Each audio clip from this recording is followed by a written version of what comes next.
Score 4-3. Yeah, in yesterday's game, Tanner Morris was outstanding at the plate. He had a couple of base hits. He had a total of 3 RBIs, had 2 RBIs in the bottom of the first inning. He added another RBI in the third, and he really provided all the Mariners' offense. The Mariners are going to have to get more hitting from all around the order.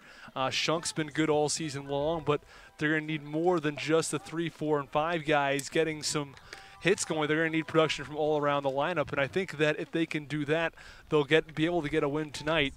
I know on the mound is going to be a bit of the Mariners will send Will Mathieson to the mound, and Mathiesen's been really good for the Harwich Mariners, so we'll have to see if he can continue to play well and pitch well for the Mariners.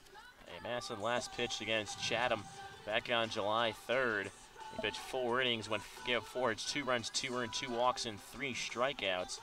And his opponent this evening is Nathan Wiles out of Oklahoma. What should we expect from him this evening? So you mentioned he's out of Oklahoma, and he had a very strong year this past season at Oklahoma. 3.54 ERA, a whip of 1.19.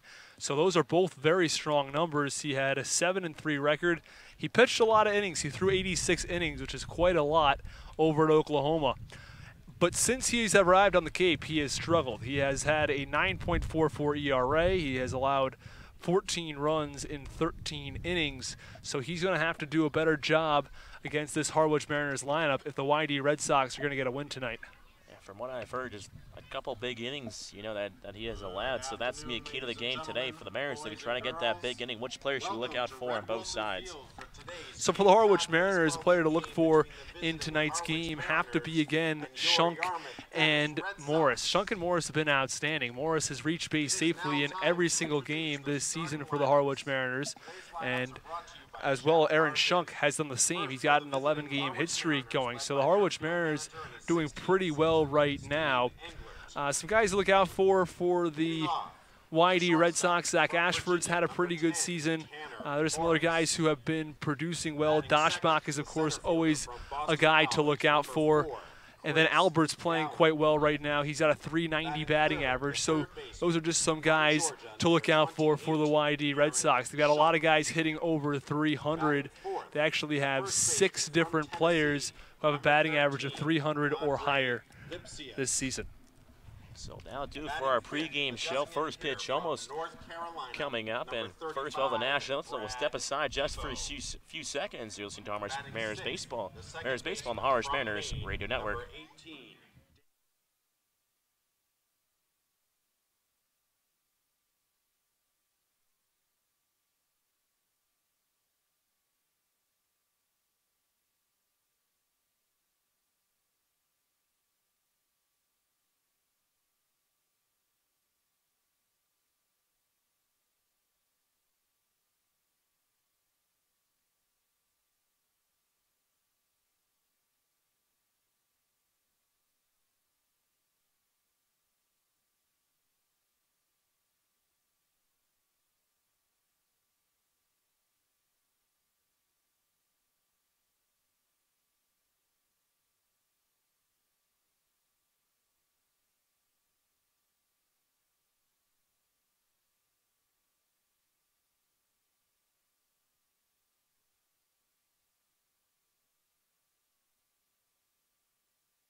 to sing along with Katie Sanborn as she sings our national anthem.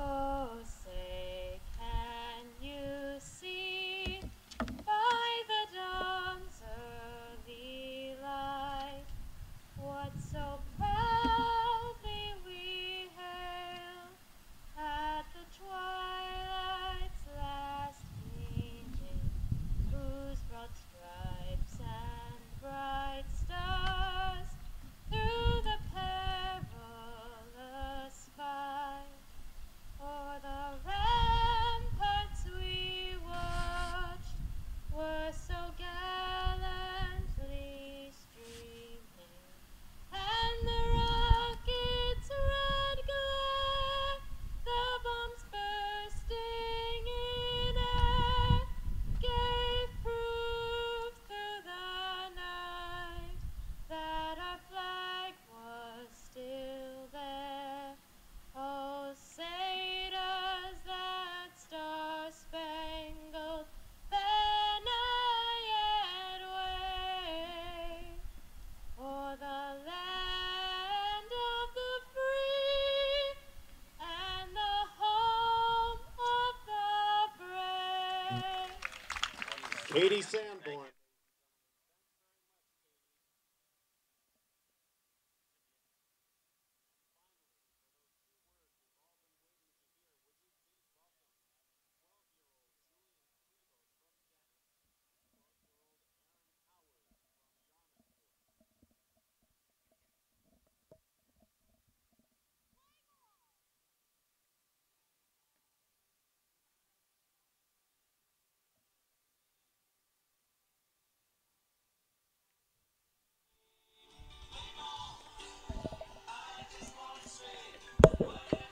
And welcome back inside Red Wilson Field as the Mariners look to try to end their three-game losing streak. Right now they're at 11-13-1 record. They are, however, in second place behind YD. YD is in first place with a 13-7-4 record. So Mariners trying to take a game away from the Red Sox. So far this season, the Red Sox have taken all three games against the Mariners. And we'll start things off by going through the Harwich Mariners batting order. As leading off is the shortstop, Tanner Morris, batting second. The center fielder, Chris Gowan. And the three-hole is the man out of Georgia, Aaron Schunk. And the cleanup spot is Andre Lipsius, who's playing first base this evening. Batting fifth is the designator, Brad Debo. Batting sixth is the second baseman out of Maine, Danny Casals. And the seven-hole is Ben Norman, left fielder out of Iowa. Batting eighth is the catcher, Logan Driscoll. And rounding out the bottom is the right fielder out of Miami, Gabe Rivera. And around the diamond for the YD Red Sox. In left field is Albert, in center is Ashford, in right is DeLuca. From third to first, Koss, Hamilton, Campbell, Doshbach. Behind the plate is Freesia, and on the mound is Nathan Wiles. And this YD Red Sox defense has been shaky at times. Brewster and YD kind of in the bottom around there. And as Brewster has the most errors with 43, and YD is just right behind him with 40. However, Harwich is in third with 33. Well, that really hasn't come on until as of late, really. So the Mariners will start to get things off against Nathan and Wiles, who we were talking about in the pregame show. Wiles, like I said before, making his third start. He's pitched against Brewster, Wareham, and Katuitt in 3 appearances. All 3 were starts. He's pitched 13 and a third innings pitched, 11 punch-outs, 4 walks, and 16 hits. Looks to pick up his second one of the season and lower the rate just a bit.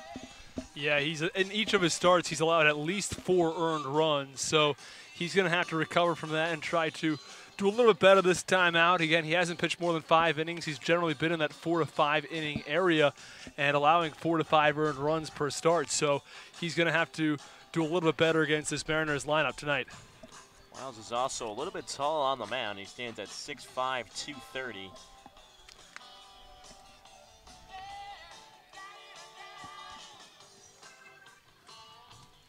and gentlemen, the umpire for tonight's game behind home plate is Bob Gardner. At first base, Rod Wilson. And at third base, Steve Durant. And the problem so far this season for Wiles has largely just been leaving fastballs right over the heart of the plate. And these hitters have sort of been sitting on that fastball, and they've been able to get a lot of good hits off of it. So leading things off is Tanner Morris from the left side. Faces right-hander Wiles. First pitch from Wiles is swung on a line into center field, and that will drop in for a base hit as Tanner Morris is on as he swings to the first pitch. And the leadoff man is on for the Mariners this evening. And again, the on-base streak is extended for Tanner Morris, make that 19 consecutive games in which he has reached base safely. So with Morris off of first, nobody out here in the top of the first. That is number 2 hitter, the center fielder out of Boston College, Chris Galland. First pitch is on the outside corner for a strike on Galland at the belt. Galland, who has struggled as of lately to get things back on track. He went 1 for 5 with a run yesterday, though. Looking to continue that here. As Wiles comes set, kicks and deals. As pitch came in just a bit above the letters. Or actually, it was a strike, excuse me.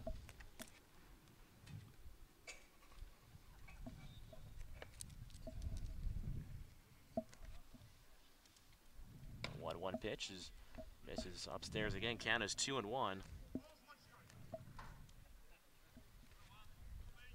Second time here at Red Wilson Field. Wind blowing just out towards the left field side. This ballpark has a very shallow center field, but a deeper left and right field. As the 2-1 pitch misses down away for ball count, runs 3-1 on Galland. A lot of people consider Red Wilson Field one of the shallowest parks in all of the Cape Cod League. There are some other shallow parks. I know that over in Chatham it's pretty shallow all around the diamond. The 3-1 fastball is in at the letters for a strike count. Now runs full on Galland. So Morris takes the lead off of first. Wiles looks over, comes set now. Make a soft throw over towards first, and back in safely is Morris. Move some dirt around the mound is Wiles. His right foot digging in. Galland awaits the 3-2 pitch. Pitch is swung on and lifted out towards shallow right center field. Coming on as the right fielder, however, dropping for a base hit. As they'll go station to station baseball to start things off here in the top of the first. As DeLuca just came in and just couldn't quite get it. It was perfectly placed. We saw a couple of those yesterday. Number 28, Aaron Schunk. Yeah, it's another good piece of hitting from the Harwich Mariners, and runners on first and second. It does not get any easier for Wiles as he has the middle of the order for the Harwich Mariners coming up. This is someone who has struggled over the past few outings, and it's not a good way to start off your first inning, allowing the first 2 runners aboard. Mariners were able to strike for 2 runs yesterday in the bottom of the first against Hyannis. May look to do the same here. Is stepping in now is the third baseman Aaron Schunk. Wiles runners on first and second with no outs. Pitch misses down in the zone for a ball. Schunk with 1 for 5 with an RBI last time these 2 teams faced. Schunk has a .377 average on the year with 10 runs driven in.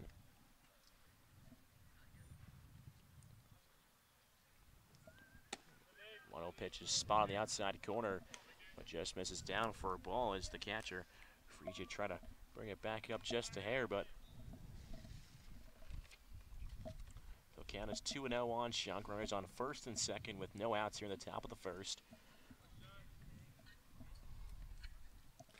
And Wiles has struggled a little bit with his control this evening. 4 strikes compared to 5 balls from the right-hander. The 2-0 is grounded over towards short. Hamilton throws on to second base, back on to first. However, safe over at first base is Schunk. So it'll be a fielder's choice as there will be runners on the corners with 1 out here.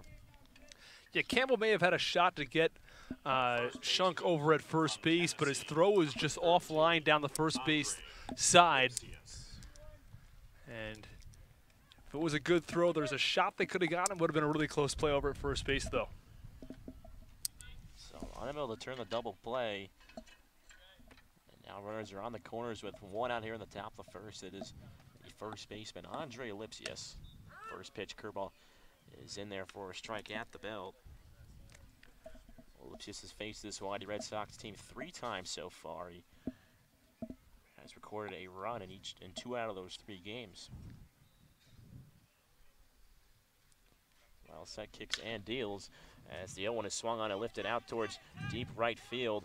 DeLuca is under, and tagging from third is Morris. The throw, and in to score is Tanner Morrison. Just like that, the Mariners are able to produce a run as they take a 1-0 lead over the YD Red Sox. Designated hitter from North Carolina. It's good for the Harwich Mariners to jump out on top, give Will Matheson a lead as he will start things in the bottom half of the first inning.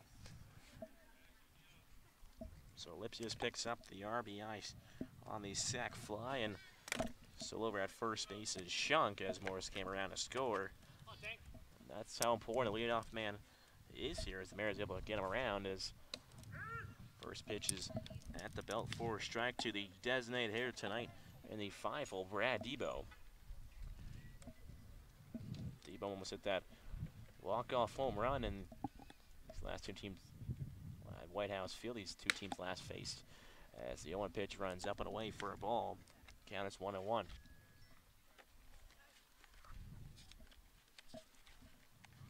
Shunk still off of first base, 1-0 Mariners lead. And while Wiles has worked himself into a bit of a jam, his pitch count isn't too high. He's only throwing the 15th pitch of his inning. Curveball's in there again for a strike. Count is 1-2 on Debo.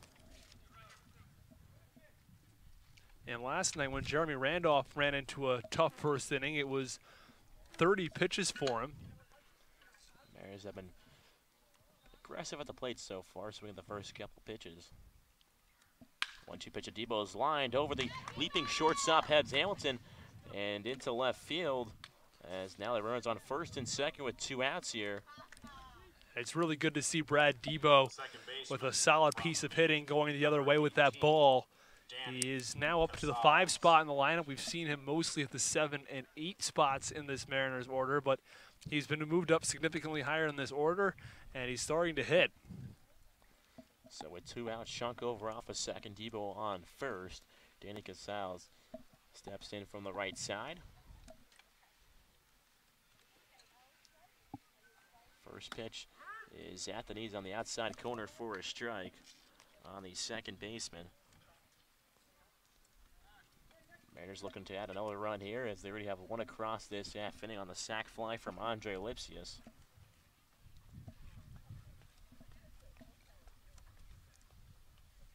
Wild set. It's always another off-speed pitch at the knees again on the outside corner. Count is now 0-2 as Wiles is ahead of Casals. It's a good opportunity here for the Mariners to break out and get a hit and possibly drive in a couple of runs in the first inning. Matheson will already have a lead to start things off, but he'd appreciate a couple extra runs, I'm sure. As the 0-2 pitch just misses a bit outside for a ball. Count is 1-2. We've seen Casals this year. He can't be down the count 0-2, really work out of those 0-2 counts.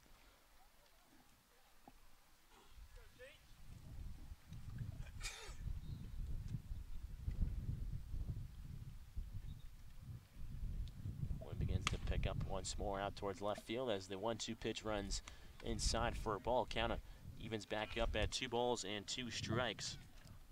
On the second baseman out of Maine. Casals this year, 202 average, but it does have a home run and 13 RBIs. Well, like you mentioned yesterday, a lot of his base hits are extra bases. 2-2 pitch is in the dirt on the outer half. Count now runs full. Casals has worked this count from 0-2 all the way to 3-2.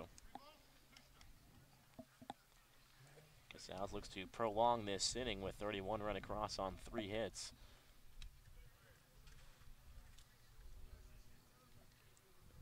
It's a sign from Frisia. Wiles kicks and fires as the 3-2 is foul, as it's roped down the third base line, but just didn't get down. Would have been another extra base hit off the bat of Danny Casals. He has 14 hits on the season and 11 of those are extra base hits. He has 9 doubles, 1 triple, 1 home run, just 3 singles. He's someone who is a huge extra base hitter. I definitely said before to go for extra base hits. It's now to protect once more, and the runners will be going on the pitch as well. That's a 3-2 pitch is on the outside corner for strike 3, and Casals goes down looking. As well as able to get out of the inning with the Mariners leave runners on first and second base, but the sac fly from Lipsius gets 1 run across as lead this game after the half an inning. 1-0 over the YD Red Sox. Listen to Mariners baseball on the Harwich Mariners Radio Network.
And welcome back inside Red Wilson Field for the home half of the first inning as a 1-0 ball game over the YD Red Sox as a sac fly from Lipsius.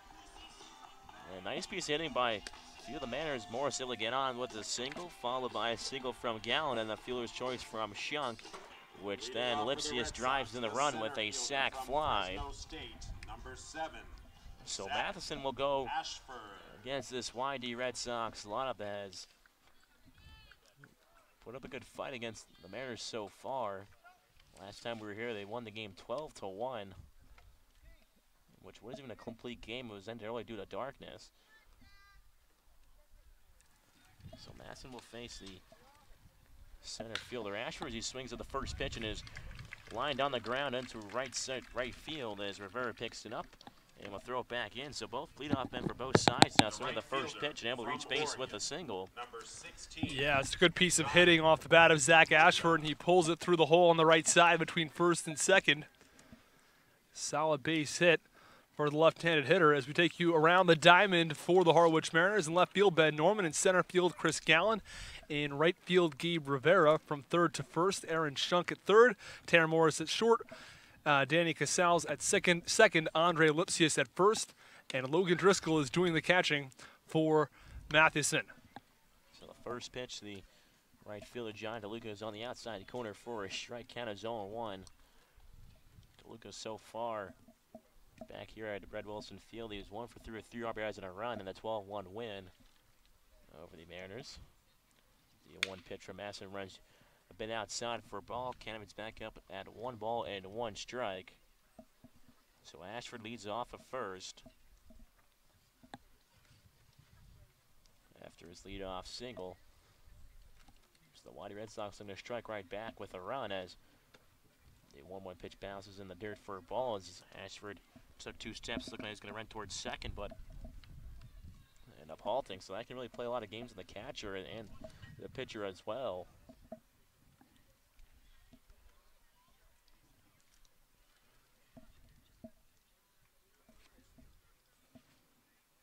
The 2-1 pitch runs up and away for a ball count. Runs now to 3 balls and 1 strike on the left-hander. DeLuca's actually a switch hitter from the left side.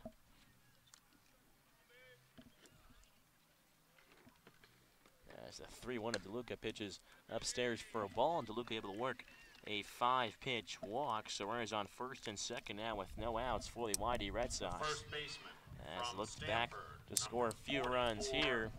Andrew Dashbach. And here is the ever-dangerous Andrew Dashbach. He's been the RBI man for this Red Sox team this year. He leads the team in RBIs. RBIs in 3 straight games. As Dashbach is teammates with Madsen back at Stanford, so wonder if both guys may have an advantage on each other. First pitch is at the belt for a strike. Couple of Dashbach. Stanford kids. I was talking to Matheson about going to Stanford, and he was just saying how he always placed academics first. Something that his parents always instilled in him, and he is very grateful for that. Well, you never know when you're going to stop playing baseball, as the 0-1 curveball misses upstairs for a ball. Count evens back up at 1-1. And even if you're playing baseball, though, I mean, if he did not have such great academics in high school, he would not have even been able to go to Stanford, even with his strong baseball, because even if you're going to go to Stanford and be a baseball player, you have to have good academics along with the outstanding baseball. The 1-1 of Dashbach misses low and away for a ball. Count is 2-1 now on Dashbach, and because he went to Stanford, it took him a little bit longer to get out here on the Cape. Obviously, Stanford, kind of some of Northwestern as well. Exams run all the way out until basically June before they come out here. I think he told me he got out like June 12th, and I got out May 12th. 2-1 pitch is swung on a miss. A pitch up in the zone. It was a half-hearted swing by Dashbach because he got tied up on that one from the pitch from Madsen. Count is now 2 balls and 2 strikes. I'm not sure if they go back later or what it is. I know at Notre Dame we don't go back until August 15th, so it's pretty early. Some people go back a little later at August 20th, but I have to be back at school a little bit earlier. And we get out early, though, and early mid-May. The 2-2 pitch swung on a line right at the first base from Lipsius. He is able to tag out over at first base to Lucas, so that's a double play ball, as that was almost a similar situation to last night in the 9th inning where a line drive of the first baseman. This time Lipsius is able to catch DeLuca as he was hanging off the back because Lipsius wasn't holding him on, so he had an extended lead over there, and then he's tagged out, which is just a bit unlucky for YD. Yeah, it was just like that play last night when Chris Galland lined a ball right down the first baseline, and it was an outstanding play by the first baseman Pages. Made a nice catch and was almost able to beat the runner back to the bag. As the first pitch, the left-hander Albert is on the outer edge for a strike. Albert out of Florida State is hitting .390 so far in the Cape League season. He has 41 ABs. And he's red hot right now. In his last 29 at-bats, he has 14 hits. As the 0-1 pitch is cut on and missed. See that changeup from Matheson. Count is now 0-2. That's big as well because I mentioned it before, when left-handers on at the plate, he can't throw his cutter as much as he wanted, so he really relies on that changeup. The cutter is an interesting pitch because it usually goes away from the right-handed hitter. It moves in on the left-handed hitter.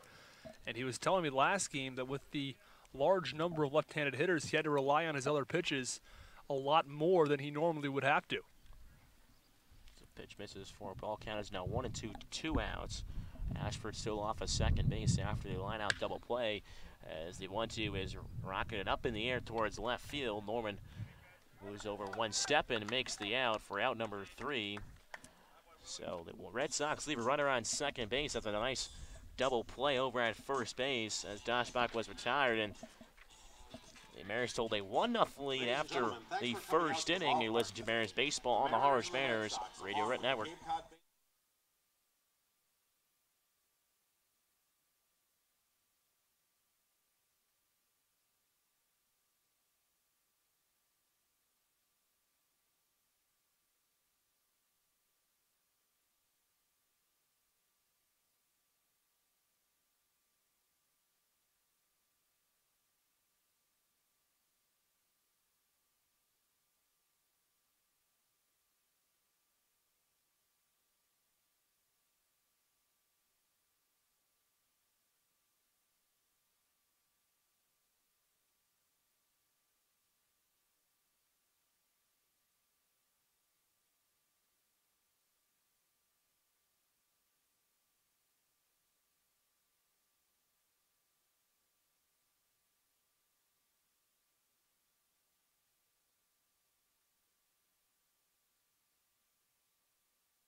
And welcome back inside Red Wilson Field for the top half of the second inning as the 7, 8, 9 hitters due up for the Mariners. And leading things off is one of the Hawkeyes out of Iowa, the left fielder Ben Norman.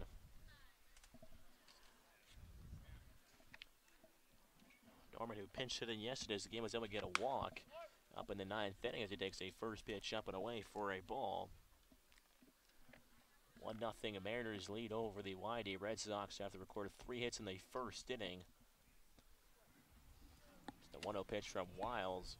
Off-speed pitch just misses for a ball. Count is 2-0. Yeah, it was a leadoff single from Tanner Morris and then a single right afterwards from Chris Galland. The Mariners were able to drive in 1 run on a sac fly from Lipsius. As the 2-0 pitch is swung on and laced out towards right center field. And that ball is gone. Ben Norman just catching it. I thought it was in the top of the wall, and it just gets out of here. And that is a home run for Ben Norman. I didn't think that ball was going to get out, but then again, it just does. So that's a nice insurance run for the Mariners there. They lead this game now 2-0. Yeah, it's just a hard line drive into right center field, and it kept carrying out there, and it just ended up getting out of the ballpark for a solo home run. Did not have a home run this past year at Iowa, so it's a big homer for Ben Norman. That's the first pitch to the catcher, Logan Driscoll, misses upstairs, and this Mariners team is not a lot of home runs from this team, so they're kind of a grit and grind team that kind of gets guys on. As the first pitch he is sawed off as down the first base side, as unable to make the catch was Wiles on the transfer between the first baseman and the pitcher, as Driscoll was hustling down the line as he lost his helmet about 2 steps out of the batter's box. I'd have to think that's going to be a hit as well. It's a softly hit ball down that first base line, and it's something you don't usually see out of a catcher, is a lot of speed, but Driscoll has it, and he runs hard down the first base line and ends up getting himself a base hit. So Driscoll works his way on first base as the Mariners looking to tack on maybe a few more here, and that will go down as a hit. That's number 5 already in just an inning plus. After Norman's solo shot to get things started here. And we talked about Wiles struggling before this game, and he's allowed 2 runs now in just 1+ inning. Off-speed pitches at the belt for a strike to the 9-hole hitter, the right fielder Gabe Rivera. Rivera went 0 for 3 in yesterday's game. As the 0-1 pitch is a broken bat, bloop it over towards second base. Campbell's only plays over to first, and Rivera is retired. However, advancing towards second, though, is Driscoll, so there'll be a runner on second with 1 out here. And they're back to the top of the order. This is somebody that Wiles does not want to be facing, and that's Tanner Morris. He had a base hit off him last time, and the 2-hitter, Gallen, who stands on deck, had a base hit against him as well. Morris went 2 for 4 with all 3 runs driven in yesterday. As the wind continues to pick up here, and that's what I'm wondering if the wind might actually affect Norman's home run ball, because it is blowing out towards left field and keeps advancing towards right center. That's why the wind is on our side as the first pitch by Morris is rolled over towards the first base side and taking himself his dash box. So quickly 2 outs here, is advancing towards third. Another 90 feet is Logan Driscoll. Chris Gallen. So the wind actually helping the Mariners today, as it's hurt them a couple times this year. As now with 2 outs, it is the center fielder Chris Gallen, as you said before. He singled back in the first inning, looking to drive in a run here, extend this Mariners lead. First pitch curveball is in the zone for a strike. Count is 0-1.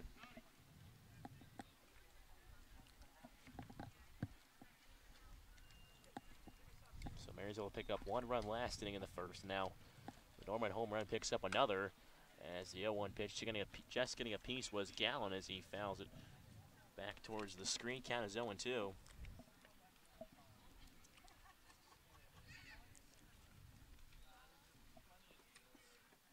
Well, so far an inning and 2/3, 5 hits, 2 runs to his ledger. As the 0-2 to Gallen. Pitch just misses a hair below the knees and outside for a ball. And they're not just getting singles. Of course, we saw the home run from Norman. They're getting really solid contact, good pieces of hitting. Casals almost had himself an extra base hit before he went down looking. So this is a team that's hitting the ball really hard. It's the 1-2 pitch, able to lay off the breaking ball. Was Gallant as he thought about it, able to keep the hands back. Gallant is now 2-2 on Gallant. Mariners would love to add an extra run here for Will Matheson, as Driscoll is just 90 feet away. The 2-2 pitch to Gallant is fouled off himself in the box. And it's going to get a lot tougher for Wiles if he can't retire Gallant, as Aaron Shunk, who's in the middle of an 11-game hit streak, stands on deck, followed by Andre Lipsius, who's also red hot at the plate. So Wiles will get back to the stretch here on the mound. He comes set. 2 outs, runner on third. The 2-2 pitch is at the knees for strike 3, and Gallant goes down looking as Driscoll is left over there at third base, but Ben Norman's home run to right center field gets things started for the Mariners. Now double lead from 1-0 now 2-0 after 1.5. You're listening to Mariners Baseball on the Harwich Mariners Radio Network.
And welcome back inside Red Wilson Field for the latter half of the second inning, in which there's been all Mariners so far. They lead this game by a score of 2-0 over the YD Red Sox. With the Ben Norman solo shot in the top half of the inning, the difference as Matson looks to pitch another scoreless inning. He gave up a hit and a single, but the double play really got him settled there in the first. As leading things off is the switch hitting second baseman from South Carolina, Noah Campbell. He's home against the Mariners back in White House Field as first pitch fastball runs outside for a ball. After working himself into trouble, it was actually ended up being a pretty quick inning for Matheson. He only threw 15 pitches. As the 1-0 pitches chops hard right back to the mound. Matheson able to snap it up in the air and runs it over to first base, and Campbell was retired for the first out. It was a hard hit ball at the middle, and we saw Jeremy Randolph make a nice play yesterday for Hyannis. So, you know, we say pitchers are athletes too. So with one out here, nobody on base, one's still blowing out towards left field and is blowing hard out there. And as Brad Beasley, the designator, takes a first pitch for a ball. Beasley, the designated hitter this evening for the Red Sox. Masson from the windup. First pitch is swung over on the ground over towards third. Shunk scoops it up, takes 2 steps. Will throw across that one over to first base, and Beasley is retired for out number 2. So 2 up, 2 down so far for Matheson. Yeah, it's good to see him settling down in the bottom half of the second inning after struggling to start the bottom of the first. He allowed back-to-back base runners. Ashford got a single, then he walked DeLuca before getting a double play from Doshbach. And then here in the bottom of the second, though, it's a couple of quick outs, ground balls. It's exactly what he's looking for. First pitch to left-hander Hamilton is in the inside corner for a strike. Hamilton playing shortstop this evening out of Texas. It only took him 4 pitches to get the 2 outs. As the 0-1 pitch is in the dirt, and Scooped up behind the plate by the catcher, Logan Driscoll. Count is now 1 ball and 1 strike, Jan Hamilton. Passing from the windup, the 1 pitch is popped up in the air in the infield. Shunk running in. Calls Driscoll off and makes the catch in foul ground. And that will do it. A 1-2-3 inning for the Harwich Mariners. The Red Sox retired in order. And after 2 innings, it is the Harwich Mariners 2 and the YD Red Sox nothing. Listen to Mariners Baseball on the Harwich Mariners Radio Network.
Leading off for the Mariners. And welcome back inside Red Wilson Field for the away half of the 3rd inning. It is Mariners 2, Red Sox nothing. And leading things off is the 3-hole hitter Aaron Shunk, who made the catch to end the 2nd inning. As was a pop out induced by Maston. So Shunk looks to get things going again for the Mariners as the first pitch is swung on and popped up over into foul ground. The third baseman Koss moving over a couple steps to his right, moves back 2 and able to make the catch as he had to battle the wind out there as it continues to blow out towards the left field. The first baseman from Tennessee, number 13. This wind was the wind today is worse than it was yesterday back at Harwich. We saw some players just, last second the ball readjust, and the players have to move just a few steps the last second. So with 1 out is first baseman Andre Lipsy, who drove in the first run for the Mariners this evening. Takes a first pitch fastball at the belt for a strike.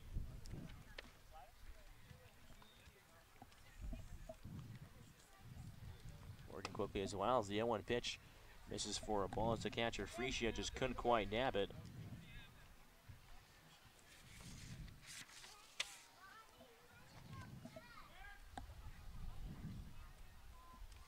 This year is batting .305. As the 1-1 pitch runs just a bit inside for a ball. Count is 2 balls and 1 strikes on Lipsius. So nobody on, 1 out here. 2-1 count on Lipsius. He had .315 back at college at Tennessee too.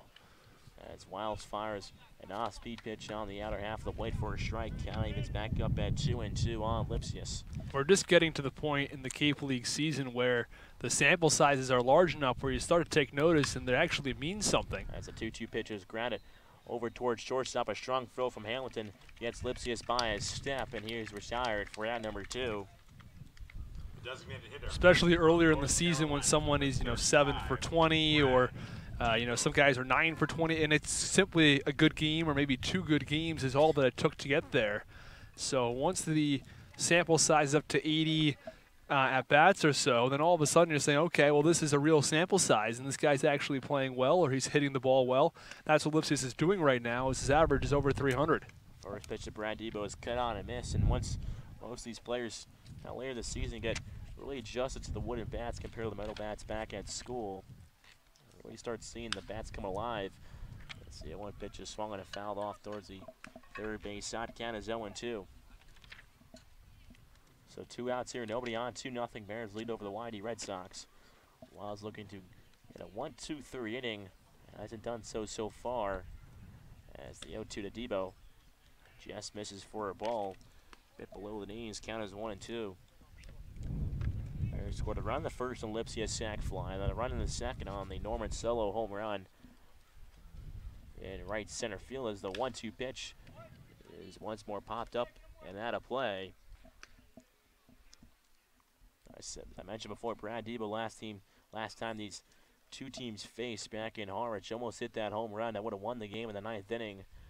As the Waddy Red Sox end up winning that game in extra innings. As the 1-2 pitch, Debo swung on the line up the middle. The second baseman Campbell spins on the backhand play, and he makes it as he throws out Debo as he jumps in the air on the backhand and able to retire Debo on a perfect throw over to first. And Wiles gets a 1-2-3 inning as the Mariners go down in order. However, after 2.5, they lead the Red Sox by a score of 2-0. Listen to Mariners baseball on the Harwich Mariners Radio Network.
Learning at Curry College extends beyond the classroom and is embedded in all that they do. Curry prepares students to engage in successful careers in active citizenship with a global perspective.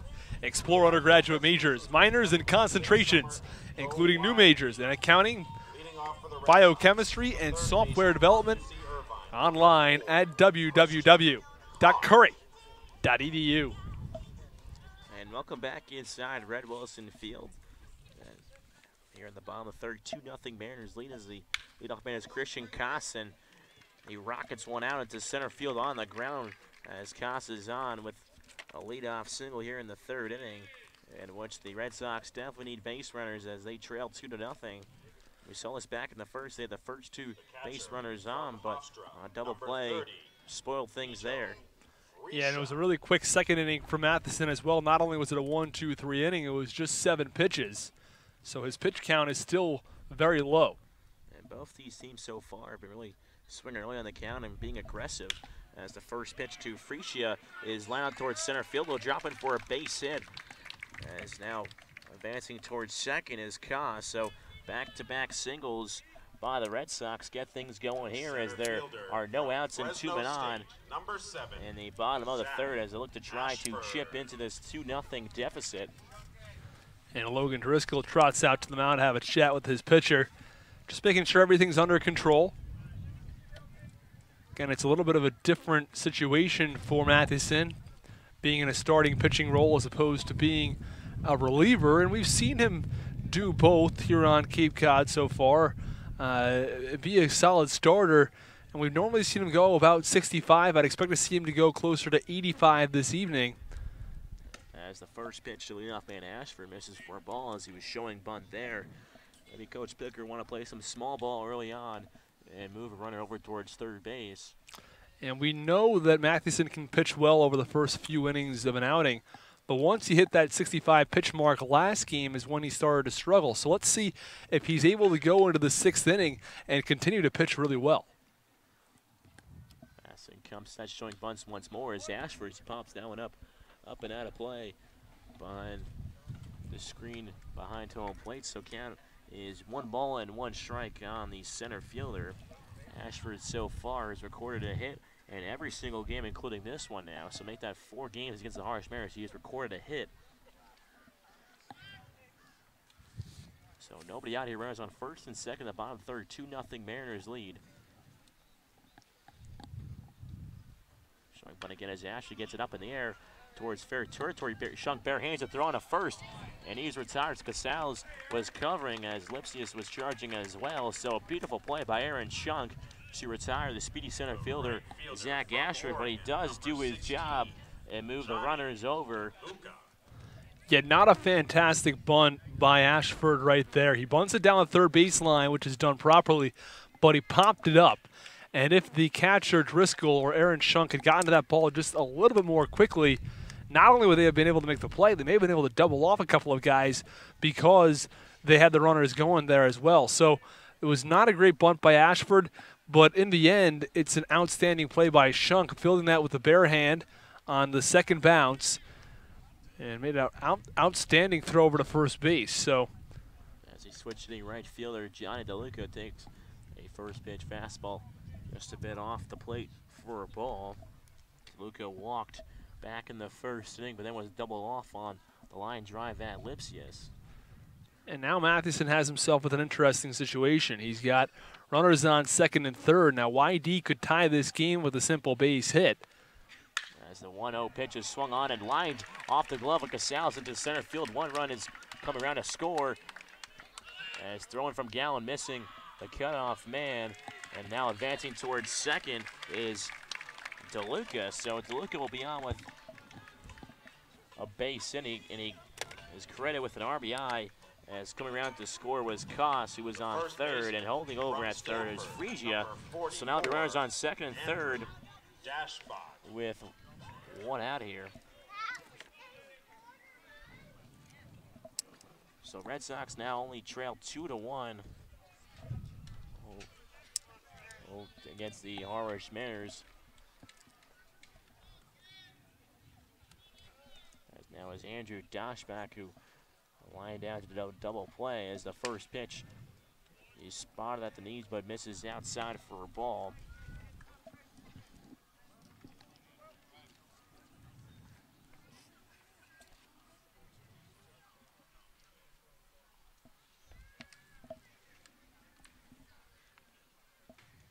Runners on second and third, one out. The 1-0 pitch runs upstairs is able to lay off was Doshbach. Count is now 2-0, and this is a dangerous spot here for a guy that has driven 13 RBIs this season for the Red Sox, including 3 long balls.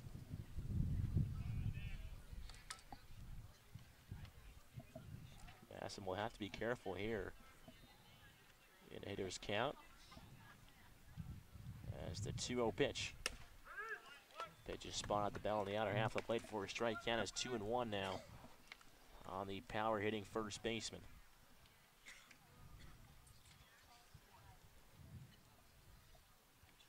Mariners looking to snap their 3-game losing streak that they're currently on, looking to pick up their first win against the Waddy Red Sox this year. As the 2-1 pitch runs low and outside for a ball. Count is 3-1. Red Sox are 6-2-2 in the last 10, and they now have 4 ties on this season. That is the most in the Cape League, and some of it is due to them playing here at 5 o'clock and no lights. And actually their tie against Brewster, they were leading, but since they didn't complete the bottom half of that inning, and Brewster reverts back to the past inning, so it was a tie as the 3-run pitches fell back into the 3 count runs full.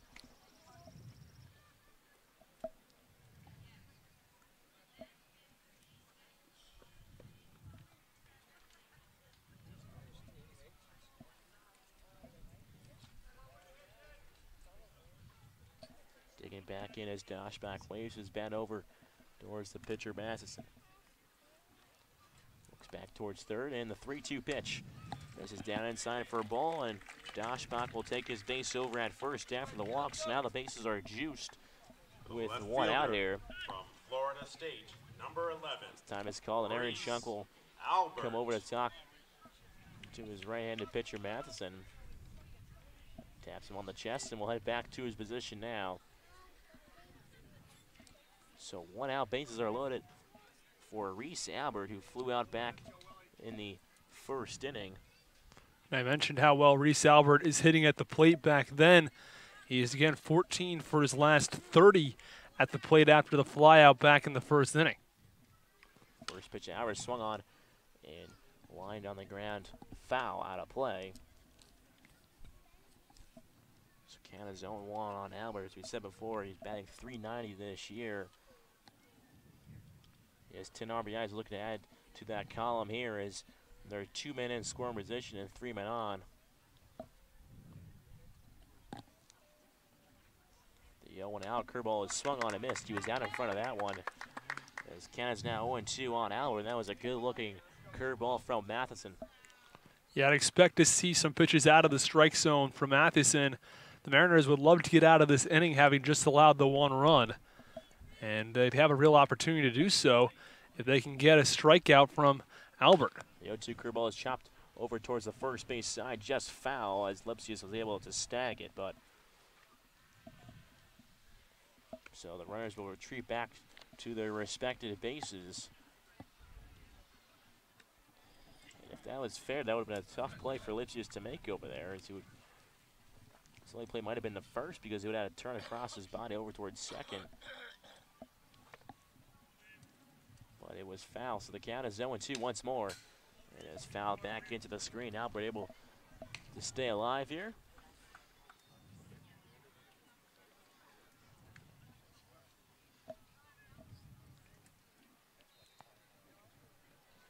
Masson looks in for the sign from Driscoll. Kemp set now.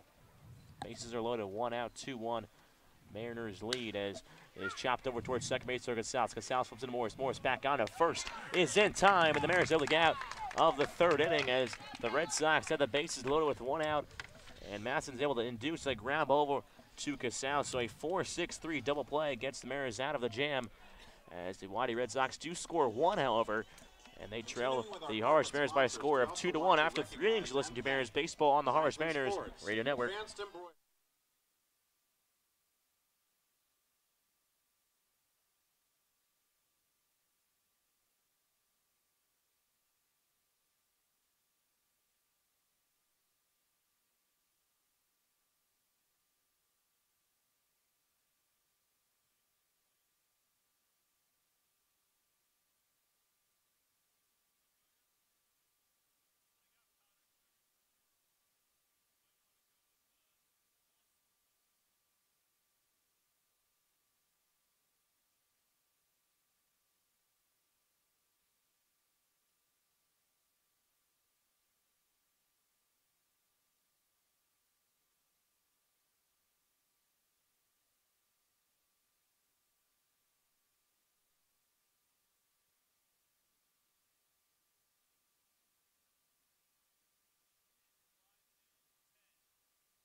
Welcome back inside Red Wilson Field. Top half of the 4th inning as the Harwich Mariners lead the YD Red Sox 2-1.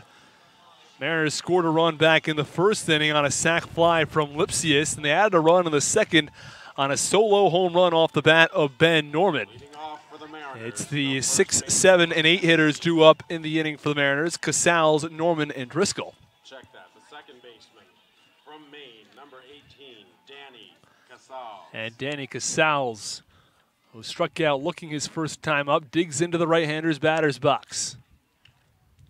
First pitch from Wiles. Breaking ball misses inside, and the count 1-0.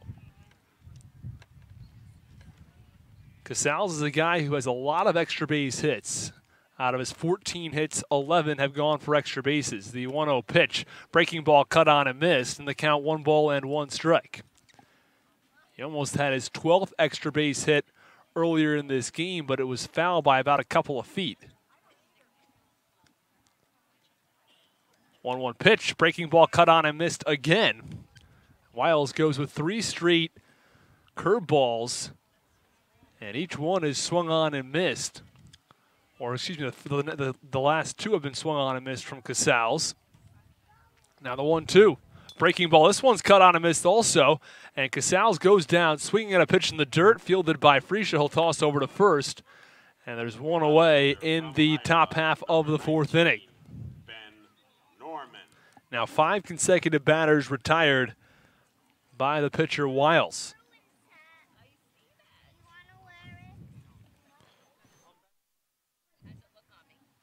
And stepping in from the left side is Ben Norman. The first pitch. Fastball clipping the upper part of the zone, and the count 0-1.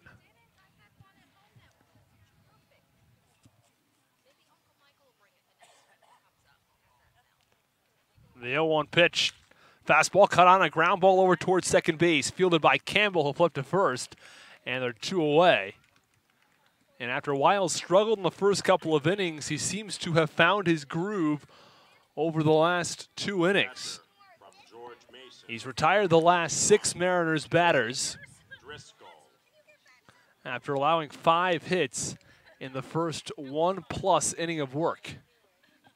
And Logan Driscoll digs in from the left side. First pitch to Driscoll. Cut on a high chopper towards third base. Moving in and throwing to first is not in time. Koss made the play over at third. By the time he was able to come in and throw the ball across the diamond, Driscoll was safe. It's yet another infield hit from the catcher. The right fielder from Miami. And Logan Driscoll is hitting the ball, or is running down the line really well. He's got good speed for a catcher. And with 2 base hits in this game, his average was under 200. It was at 166. It's now well over 200. And the 9-hitter, Gabe Rivera, digs in from the right side. First pitch, swung on a high, pop-up foul down the right field side, out of play. We mentioned that the pitcher Wiles had recorded 6 consecutive outs. Well, that streak is now over after the single from Driscoll.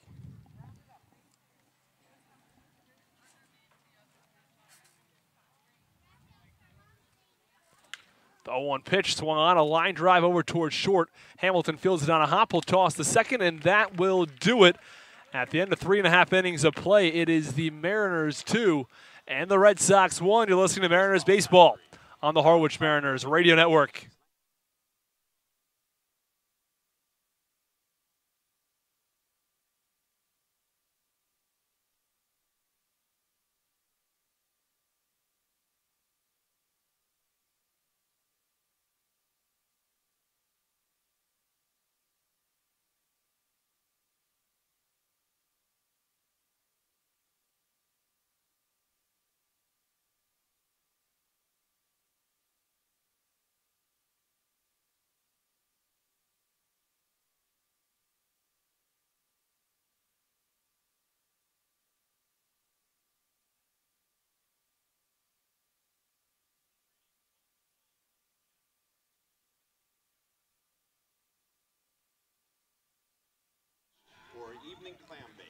The Beach House Grill at Chatham Bars Inn Resort and Spa is the perfect spot for a seaside lunch or evening clam bake.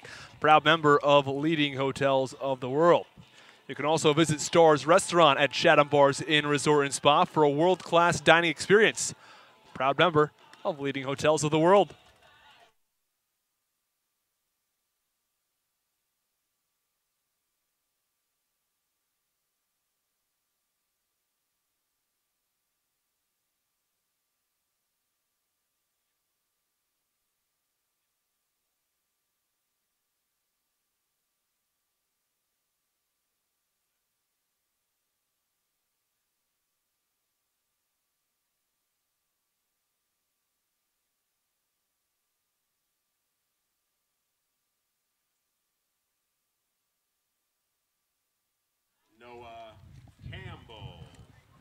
Bottom half of the 4th inning from Red Wilson Field. The Mariners lead in this game 2-1.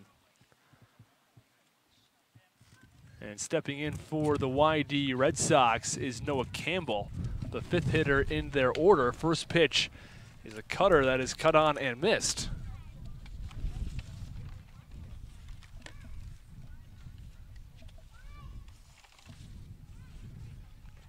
Oh, 1 pitch. Fastball in there for strike 2, and the count no balls and 2 strikes on Campbell.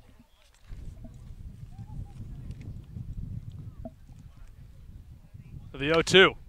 Cut on and driven into left field for a base hit. It's the 5th hit of the evening from this YD lineup. The designated hitter from Cal Poly. And again, the leadoff hitter is aboard. Again, it was the first inning, Ashford got aboard with a single. In the second inning, it was a 1-2-3 inning. The only time that the leadoff man was not aboard. Back in the third, Christian Koss had a single to lead things off. And then here in the fourth, it's another single for the YD Red Sox. We'll have to see if the Red Sox can do anything with it. They only trail a run here, and they're almost even in the hit column. And Brady Beasley stands in from the right side and takes strike one.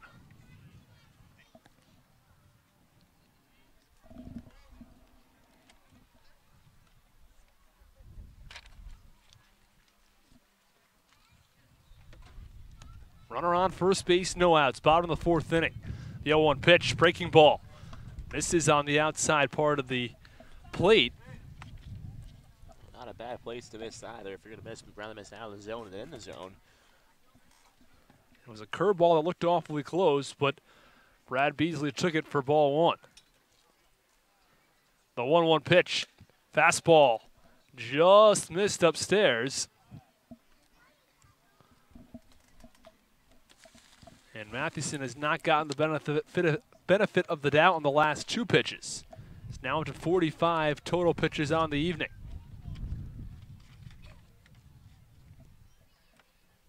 The 2-1 delivery. Cut on and missed. Fastball up and out of the zone. And a big swing from Beasley, but he swings right under it in the count 2-2.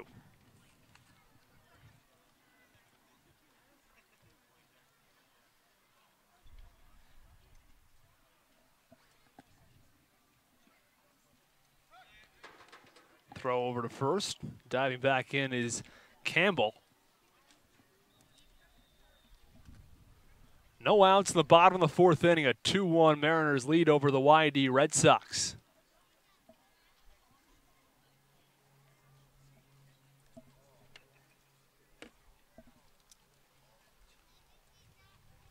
The 2-2. Breaking ball, high chopper over the first baseman Lipsius for a base hit.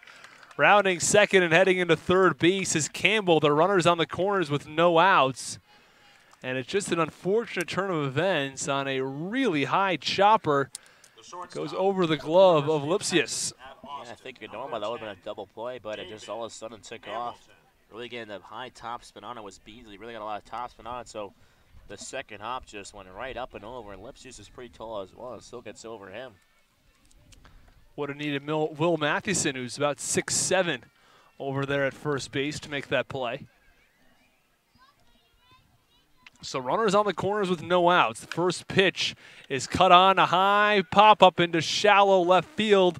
Heading out onto the outfield grass is Morris, who makes the catch on Hamilton's pop-up. And there's one away in the bottom of the fourth inning. Big one out there is now a double play. Can get him out of this inning once again. He's already had two double plays on the evening. It was a double play from Doshbach on a line drive over to first base when he was doubled off, or DeLuca was doubled off. And then in the bottom of the third inning, a 4-6-3 double play ended the inning. So runners on the corners with one out. Bottom of the fourth inning, a 2-1 Mariners lead. And Christian Koss digs into the right-hander's batter's box. First pitch, swung on and fouled off to the backstop, and the count 0-1.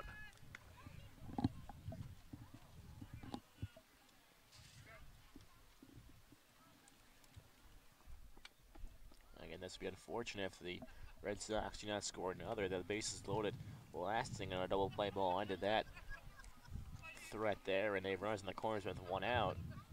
If you're Scott Blicker, you want at least a run here. And a bunt popped up foul behind home plate. Unable to get to that ball was Driscoll, as it was pretty far away from him. And the count, no balls in, 2 strikes. One out, runners on the corners in the bottom half of the fourth inning. 2-1 Mariners lead. The Red Sox scored 1 in the bottom of the third, and they're looking to tie this game or possibly take the lead. 0-2 pitch in there for strike 3 at the letters. And Koss goes down looking. They're 2 away in the bottom of the fourth. That's only Madison's first strikeout out of the inning. That just shows you don't need a strikeout. You don't need a ton of strikeouts to really get the win. And now he's just 1 out away, and now he can really do anything. He's a little more free on the mound. And generally, Matheson has kept the pitch count down. For 3 2/3 innings of work, he's thrown 52 pitches.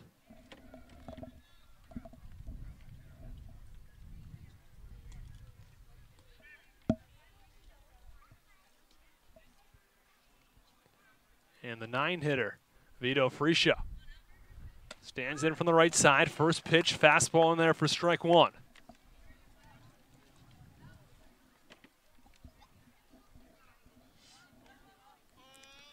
Runners on the corners with 2 outs.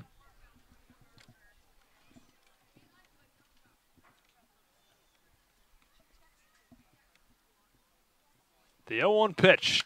Swung on, a high fly ball foul down the right field side, out of play, and the count, no balls and 2 strikes. It's Campbell off of third, Beasley off of first. The catcher, Vito Fresia, digs back in from the right side. 2-1 Mariners lead. The 0-2 delivery. Misses outside. Now they've got him in a rundown. Throw back to the plate is in time. They got him. The Mariners do a very nice job defensively as the YD Red Sox look to pull off the double steal with first and third. They're trying to get Beasley caught in the pickle and Noah Campbell trying to come home. Well, they got the first part done. Beasley was caught in the pickle, but immediately throwing home was Casals, and they easily get Campbell at the plate. So after 4 innings of play, it's the Mariners 2 and the Red Sox 1. You're listening to Mariners Baseball on the Harwich Mariners Radio Network.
Top half of the 5th inning from Red Wilson Field. The Mariners lead the Red Sox 2-1. It's the 1, 2, and 3 hitters due up for the Mariners: Morris, Galland, and Shunk. Morris 1 for 2 on the day. He also scored a run.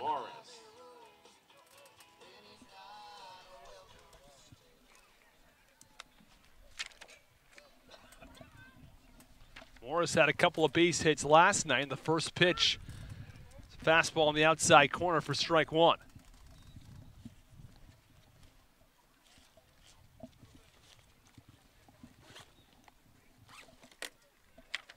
Digs back in from the left side. The 0-1 pitch is swung on and chopped over towards the Mariners' dugout. And the count, no balls and 2 strikes to the left-handed hitter.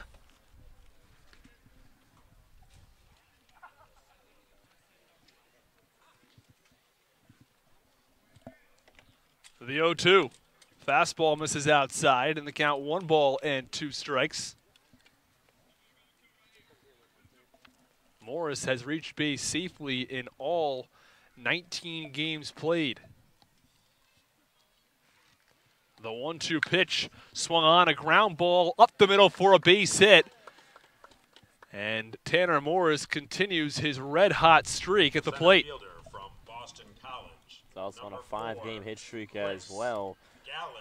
So he's been really doing a good job at the plate, seeing some pitches. And he's really didn't change his approaches yet at bats. Sometimes he's really aggressive, swings on the first 1 or 2 pitches. And other times, I'll wait to see a couple pitches and then take his hacks. So Chris Gallen steps in from the right side. First pitch swung on, a ground ball, and the shortstop has trouble handling it.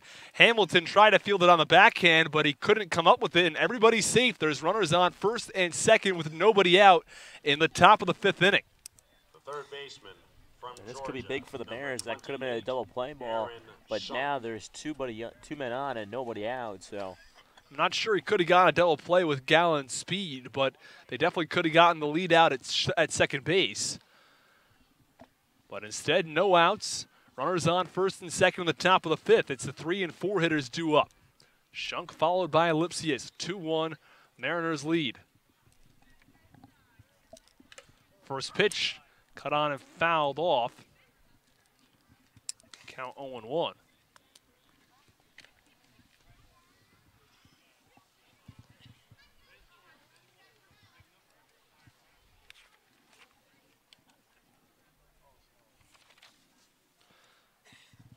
Schunk digs back into the right-hander's batter's box. It's Morris off of second, Galland off of first.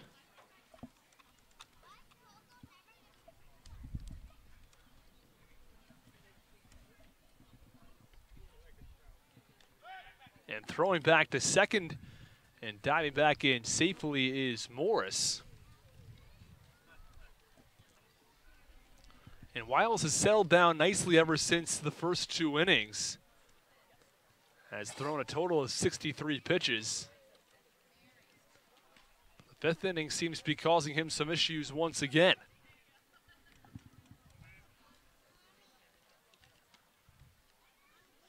The 0-1 pitch to Schunk. Swung on and popped up. Foul behind home plate. Count goes to no balls and 2 strikes. yeah, no, Wiles has definitely settled down from the first 2 innings when the Mariners were able to put up 2 runs. Wiles has pitched just nicely.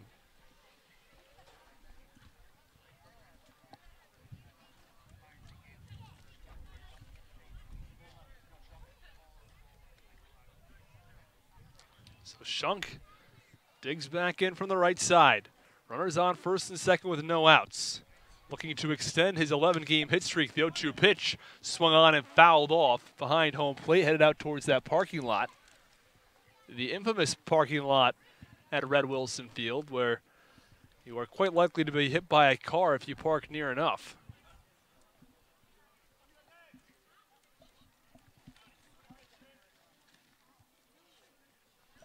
So we'll do it again at 0-2. The delivery. Swung on, a line drive towards third. Nicely fielded by Koss. He'll step on the bag for one, throw across the diamond. Oh, it's in time. Looked really close from here. From my angle, it looked like Schunk may have beaten it out, but call it first as he's out. It's a 5-3 double play. The first baseman from And there are Tennessee, 2 outs in the top of the number 5th. 13, That's a Andre big out there, big Lipsius. 2 outs, I should say, as now it just cuts it down to only Gallen off a second with 2 outs and only 1 opportunity now for the Mariners to tack on. This could be important heading down later into the game. That could have been extra bases too, but a nice job by Koss over at third base to make that play on the backhand and then have the awareness to get up, step on third for the lead out, and then throw across the diamond as the first pitch to the cleanup hitter, Lipsius, misses low for ball 1. So Gallen leads off of second base with 2 outs in the top of the 5th inning. The Mariners still on top 2-1.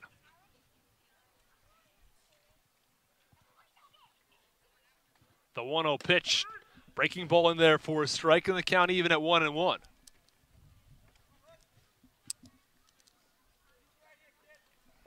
Lips has already driven in 1 run this season, looking ready to be hero again and driving another.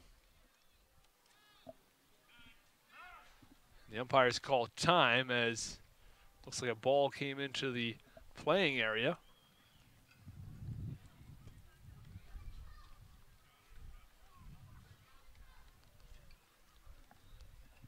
Wiles steps back onto the rubber and ready to play baseball.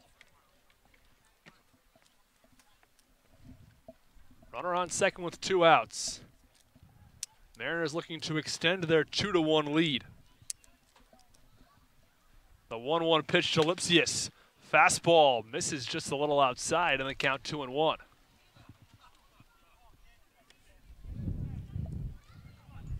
Lipsius followed by Debo if necessary.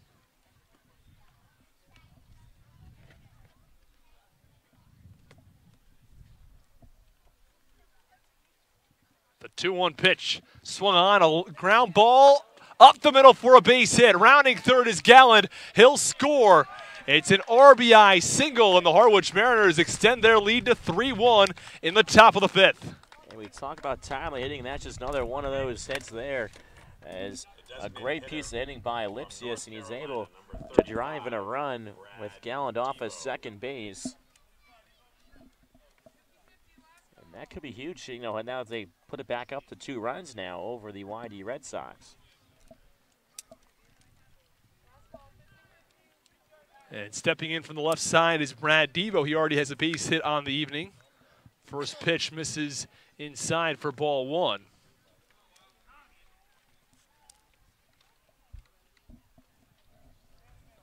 And the catcher, Freisha, going to have a discussion with Wiles out on the mound.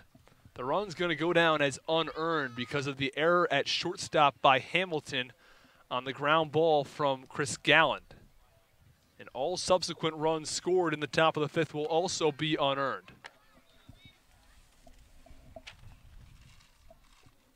The 1-0 pitch. This is low in the count 2-0.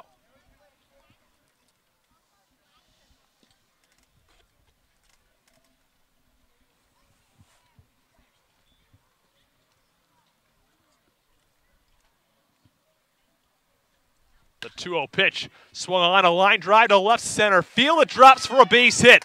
Rounding second is Lipsius. He's headed to third, and he'll pull up there. It's a double for Brad Devo, and the runner's on second and third with 2 outs in the top of the fifth inning. And again, another great hit by Debo. He's really starting to come around as of late. And now collects his second hit of the evening, which is a great sign to see from the catcher. And that was a one-hopper off the wall in left center field. And now they're 2 men on in scoring position, so just one crack of the bat for a base hit. And 2 more coming around. And yeah, exactly right. Runners on second and third with 2 outs. And it's up for Danny Casals to try to get the job done, as there's going to be a meeting at the mound. And it looks like there may be a pitching change from Red Wilson Field. There is, as a new pitcher trots in from left field. We'll step aside and sort out the details when we come back. You're listening to Mariners Baseball on the Harwich Mariners Radio Network.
Welcome back in the top half of the fifth inning. The Harwich Mariners on top of the YD Red Sox 3-1. A new pitcher is Trenton Denholm. Denholm's had 4 appearances so far this season. He's gone over an inning in each one of those appearances and is yet to allow an earned run. He allowed 1 run versus Brewster back on July 7th. But other than that, he has been completely flawless. Allowed a total of 5 hits. He's also walked 5, which is a little bit high for 8 1/3 innings of work, but that's been it. as Danny Casals steps in from the right side. Runners on second and third, 2 outs. Those runs are both to Wiles. Wiles is responsible for both those runs. The first pitch misses upstairs, and the count 1-0. So the line on Wiles is not done yet, but so far, 4 2/3 innings, 9 hits, 3 runs, 2 earned, and then there are 2 other runners on base. The 1-0 pitch, breaking ball in there for a strike, and the count 1 ball and 1 strike. Wiles did have good command throughout the evening, did not walk a single Mariners batter. Well, I think a lot of it too is that the way the Mariners hitters were attacking Wiles, swinging at fastball counts. 1-1 pitch, swung on a ground ball over the shortstop's head. It's going to score 1. Rounding third is Debo. He slipped up, but he'll have to head back to the bag. And it is an RBI and a base hit for Danny Casals. It took a really, really bad hop on the shortstop, Hamilton, as it hit the lip of the grass and went over his head. Yeah, so after YD got the nice lucky hop over at first base last inning, the Mariners get one of their own over at shortstop now, and that will end up driving in a run, and that's a lucky hop, and that's a big one as well. So it's a 4-1 Mariners lead. Debo leads off a third. It's Casals off of first. And the first pitch to Ben Norman misses low for ball 1. Now Ben Norman hit a home run earlier in this game. That was back in the second inning. It was his first home run since his freshman year in college back at Iowa.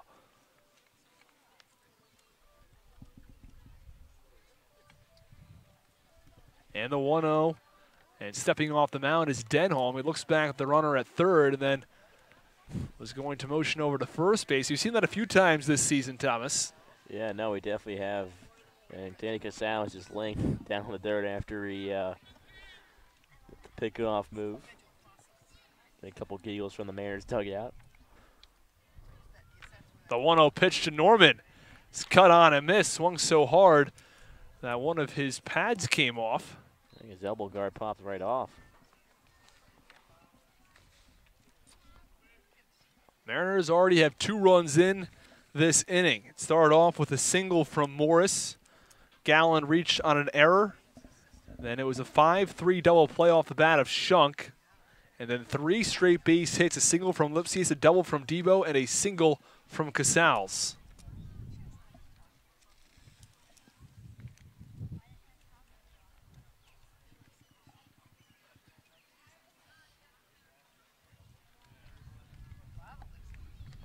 The 1-1 pitch cut on and fouled off behind home plate. Count goes to 1-2.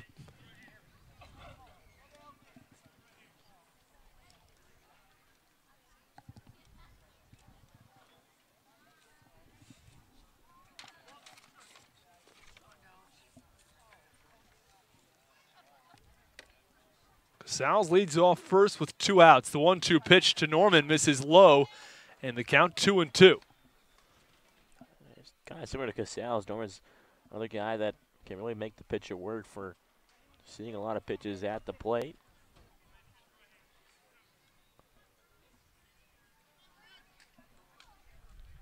The 2-2. Ooh, that one just missed outside, and the count goes full at 3 balls and 2 strikes. And standing on deck is Logan Driscoll, who is 2 for 2 in tonight's contest. Couple of infield singles from the left-handed hitting catcher. He's on deck with 2 outs in the top of the 5th. 3-2 pitch swung on, a ground ball over towards second, fielded by Campbell.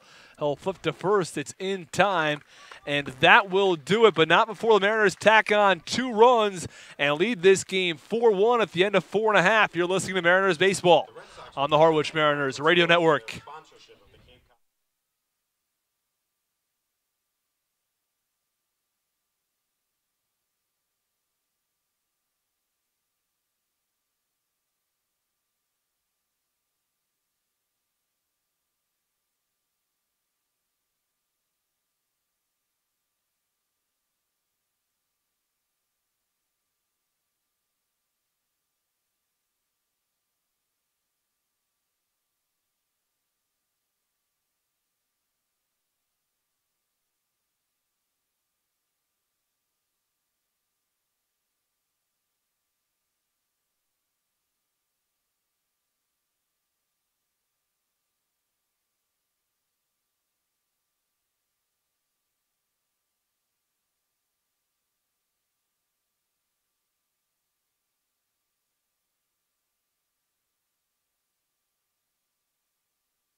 Welcome back in the bottom half of the 5th inning from Red Wilson Field. A 4-1 Harwich Mariners lead is the first pitch to Vito Fresia.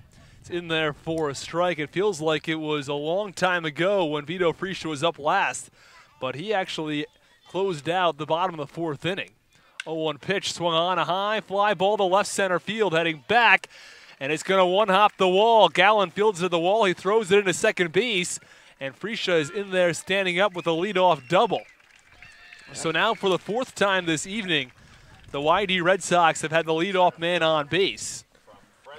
And that, just seen maybe Masson twice now. Fresia maybe expected was going to be the first pitch and able to jump right on it and put it out in left center field. So you mentioned before, another leadoff man on for the Red Sox. We've got to see if they can do anything with that now. Fresia closed out the bottom of the 4th inning as there was Noah Campbell caught stealing home after there was a throw down to second base for Beasley to try to get Beasley in a rundown to distract the fielders. Did not go so well as Campbell was caught at home. And now runner on second with no out. The first pitch to the leadoff man, Zach Ashford, is in there for a strike.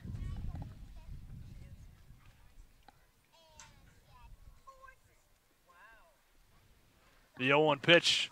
Swung on, a high fly ball into left field. Left fielder Norman takes a few steps in and makes the catch. There's one away in the bottom of the 5th.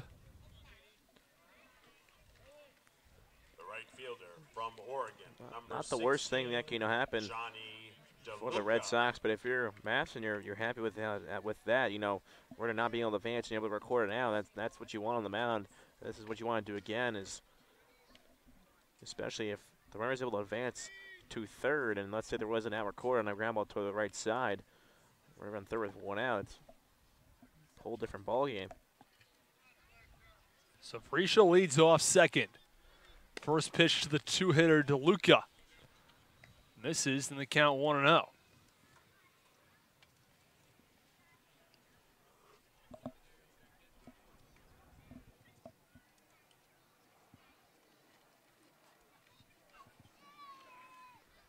DeLuca was 3 for 4 versus Falmouth and 3 for 5 versus Chatham in each of the last 2 games. As the 1-0 pitch misses, count 2-0.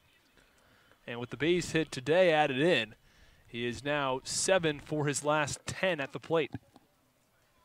He also had 3 RBIs last time these two teams played here at Red Wilson Field. 2-0 pitch, swung on and missed, and the count 2 balls and 1 strike.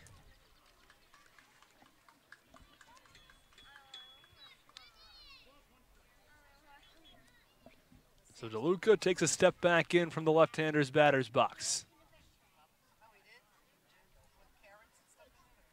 Runner on second, the 2-1 pitch.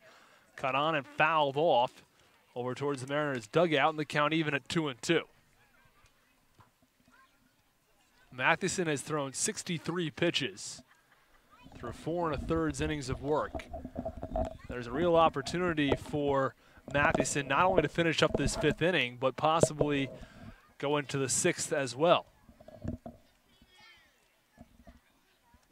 2-2 pitch, cut on and missed, and DeLuca goes down swinging. They're 2 away in the bottom half of the 5th. Yeah, that's what happens when Matheson able to come back after a 2-0 count, fights back to a 2-2, and throws a changeup out of the zone. And DeLuca got caught fishing down there in the bottom part of the zone, out of the zone actually. That's another big out, as now leadoff man might not matter here for the YD Red Sox. And now Andrew Doshbach digs in from the right side. Doshbach's always dangerous, but I don't think you can ever be quite as dangerous as somebody who's 7 for 10 at the plate, which makes the DeLuca out so big, as the first pitch is a breaking ball in there for a strike.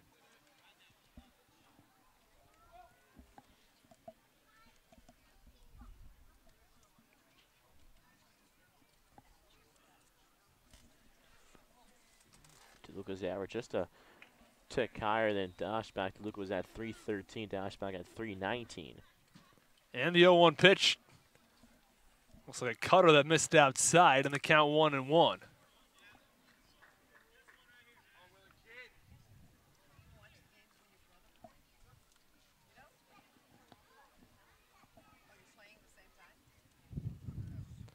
Doshbach takes a couple of practice swings.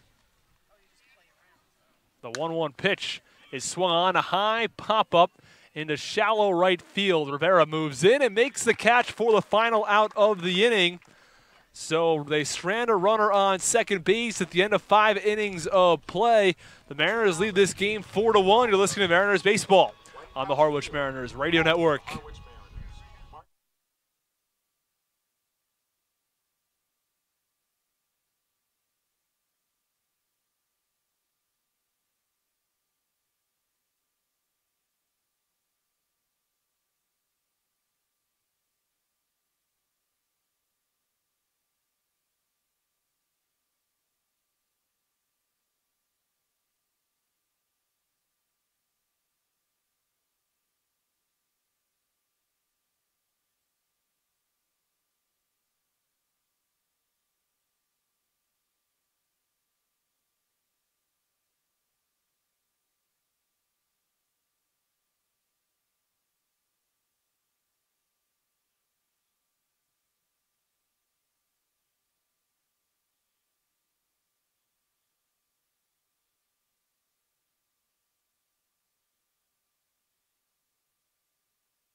Welcome back in the top half of the 6th inning. Mariners lead 4-1 as Driscoll steps in from the left side. First pitch is cut on and fouled off.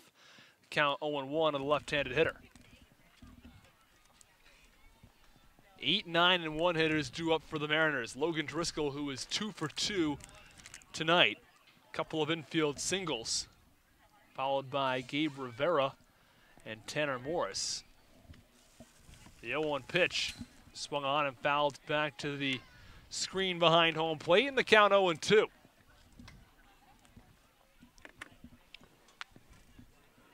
And even those 2 infield singles are not the hardest hit balls. Could maybe start getting things going for Driscoll. And Driscoll also has a lot of speed. He runs fast down that first base line. As the 0-2 pitch, this is low below the knees, and the count 1-2. Sometimes just reaching base a few times can boost your confidence a bit at the plate.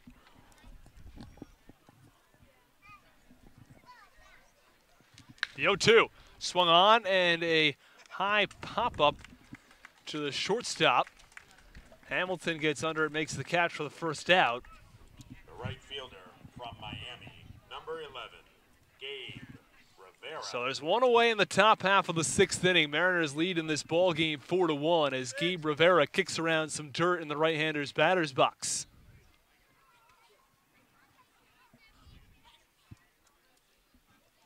First pitch to Rivera. Fastball on the inside part of the plate for strike 1.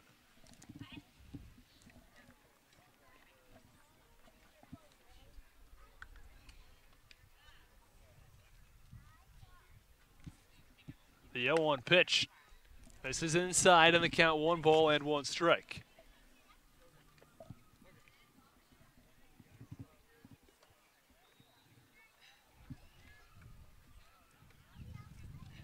The 1-1 delivery.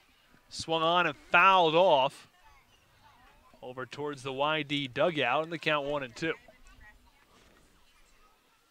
It's always an interesting setup here in YD. You know, really not a lot of fence down the either line between the dugout and then the actual fence in the bullpen area. There is open seating area. 1-2 pitch misses upstairs, and the count even at 2-2.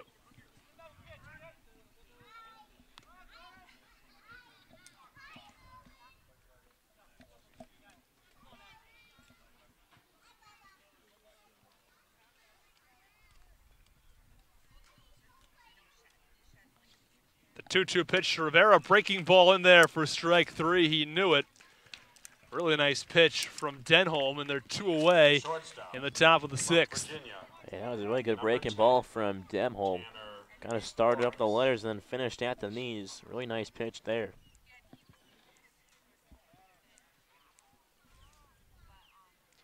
Back to the top of the order for the Harwich Mariners as Tanner Morris steps in from the left side. First pitch. Breaking ball in there for a strike, and the count 0-1.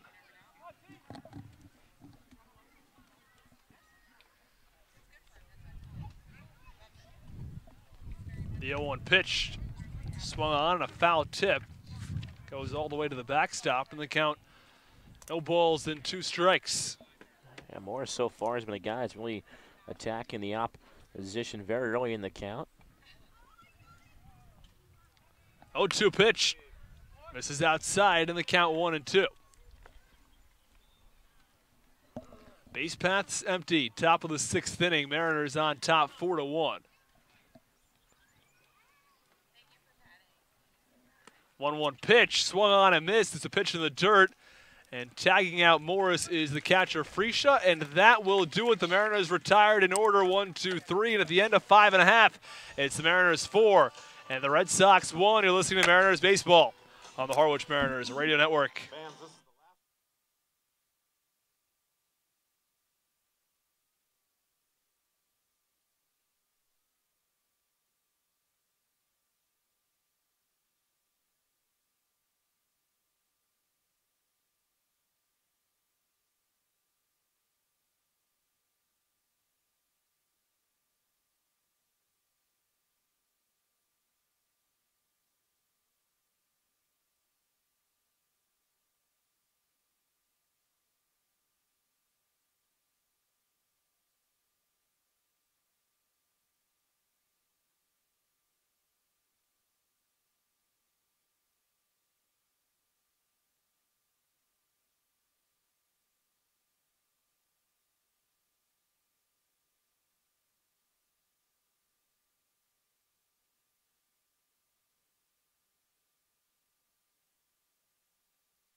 Reese Albert. Welcome back in the bottom half of the 6th inning. Mariners lead this game 4-1.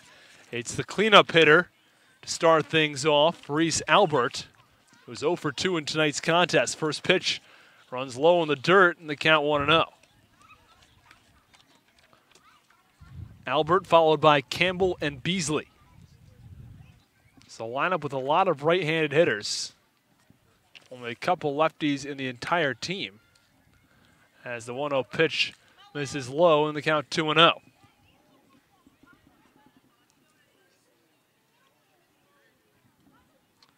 Tonight there are 3 lefties in the order for the YD Red Sox. The 2-0 pitch is in there for strike 1. It's Ashford, the leadoff man, Albert, the cleanup hitter, and the 5-hitter Hamilton is the 2-1 is in there for a strike in the count 2-2. And I spoke with the pitcher Matheson after his last game, and he told me that he prefers facing off against the right-handed hitters because he's able to use his cutter more effectively.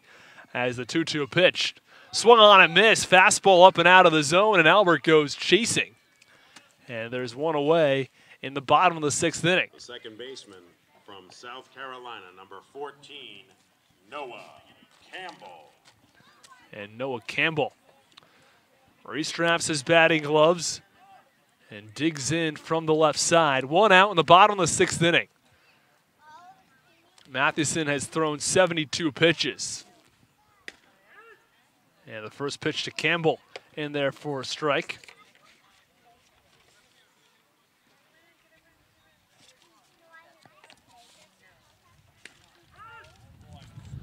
And the 0-1 is in there for strike two. Count, no balls and 2 strikes.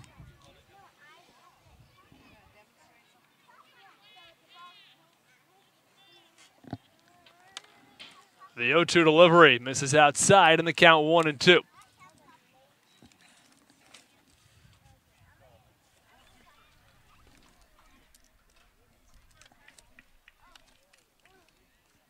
Base path's empty, 1 out, bottom of the 6th. The 1-2 pitch swung on and fouled off down the 3rd baseline. Count remains 1-2.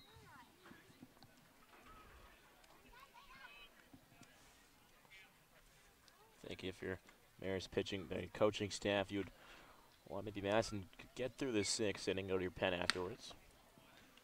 And the 1-2 pitch misses, and the count 2-2. Another nice outing so far, even though the hit total's a little bit up.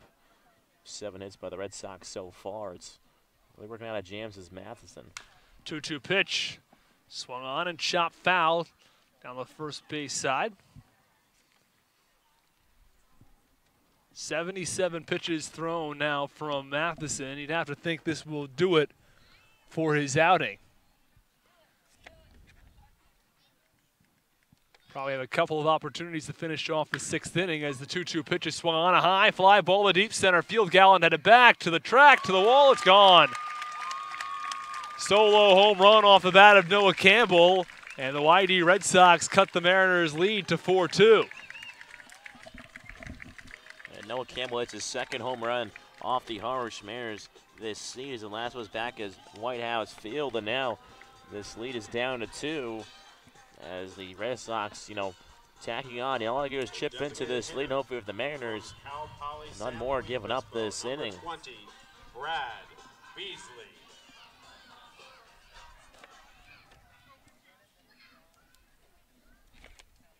And Brad Beasley, the designated hitter, steps in from the right side. First pitch, breaking ball in there for a strike. 2 on the season for Noah Campbell. Campbell's 2nd home run of the season. Both of them come against the Mariners. 0-1 pitch misses outside, and the count 1-1.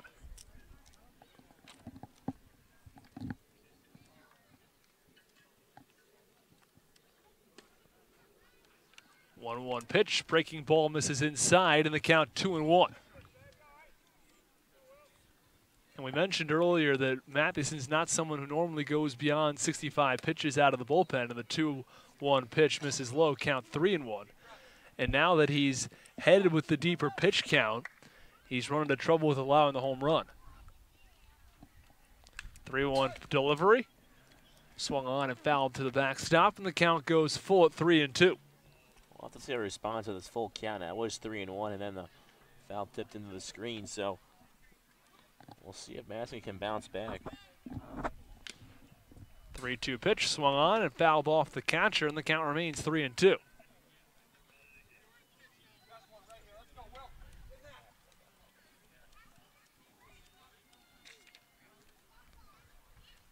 Three-two pitch on the outside corner for strike 3. Matheson gets Beasley looking. Beasley was headed to first base for ball 4. He's called back, and they're 2 away in the bottom of the 6th. That was a nice pitch there from Matheson. A really nice bounce back after allowing the home run, gets the punch out. So 86 pitches now thrown from the right-handed pitcher. First one to Hamilton. Misses for ball 1, and the count 1-0.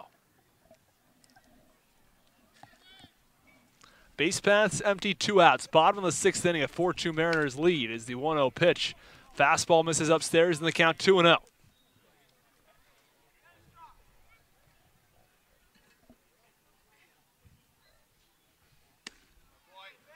And the 2-0 pitch misses upstairs and outside, and the count 3-0.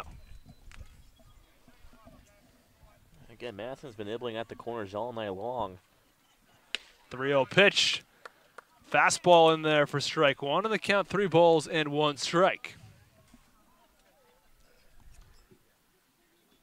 3-1 delivery. On the outside corner, and the count goes full at 3-2. Big pitch for Matheson. Payoff. Well, that's a curveball that misses well upstairs. Yeah, looks like it might have slipped out of his hand and didn't quite finish it. Runner on first with 2 outs in the bottom of the 6th inning. It's now 92 pitches thrown from Matheson, and head coach Steve Englert is walking out to the mound to have a visit with his pitcher, Matheson. Now, I'm not sure if Matheson is going to be coming out of the game right now, because we've had a number of times when Coach Englert has come out to the mound, had a quick meeting with the pitcher and said, come back in. But this time he's going to make the call to the bullpen because it's over the pitch count of 85 that he was looking for. Matheson went deep into this ball game, 5 2/3 innings, allowed 2 earned runs. In the Cape League, normally you'll see anywhere from 4 innings, 4 1/3 to 6 innings. So 5 2/3 is pretty good in terms of distance for Matheson. He leaves a runner on first base with 2 outs. He is responsible for that runner, but he comes out of the game looking pretty good tonight. We'll step aside as we have the new pitcher here from Red Wilson Field. We'll sort out the details when we come back. You're listening to Mariners Baseball on the Harwich Mariners Radio Network.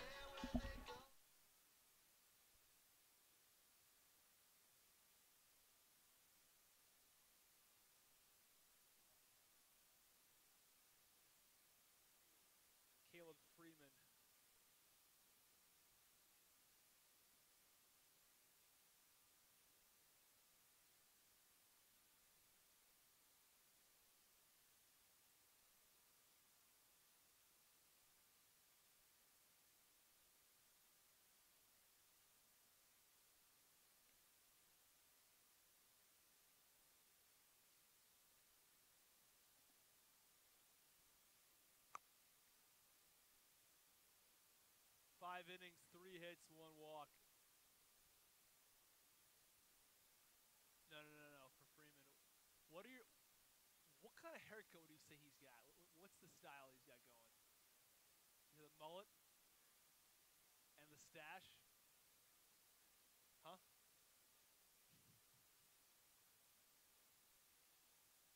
I don't know.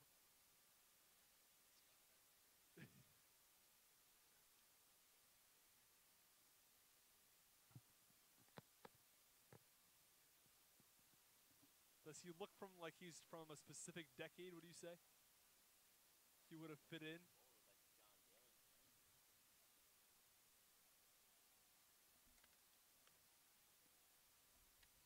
He's got the interesting look, that's for sure.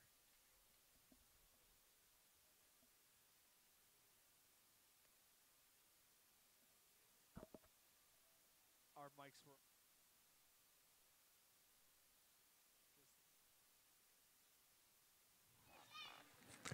Welcome back in the bottom half of the 6th inning.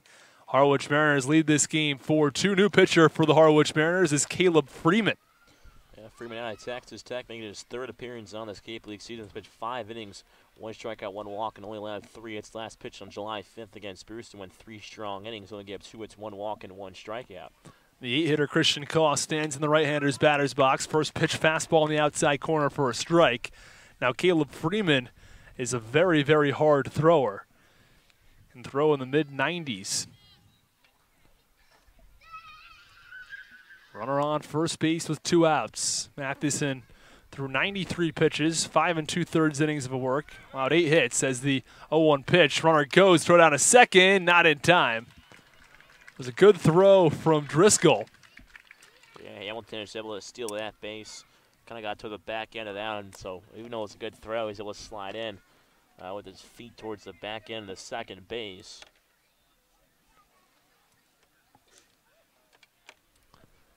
Driscoll has a couple of words with Freeman. Now, a runner in scoring position for the YD Red Sox, and that run is the responsibility of the starter in tonight's game, Will Matheson.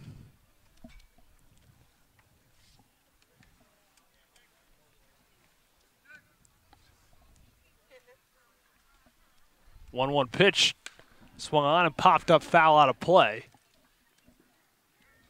Hamilton started to go, took a couple of steps, and then darted back towards second.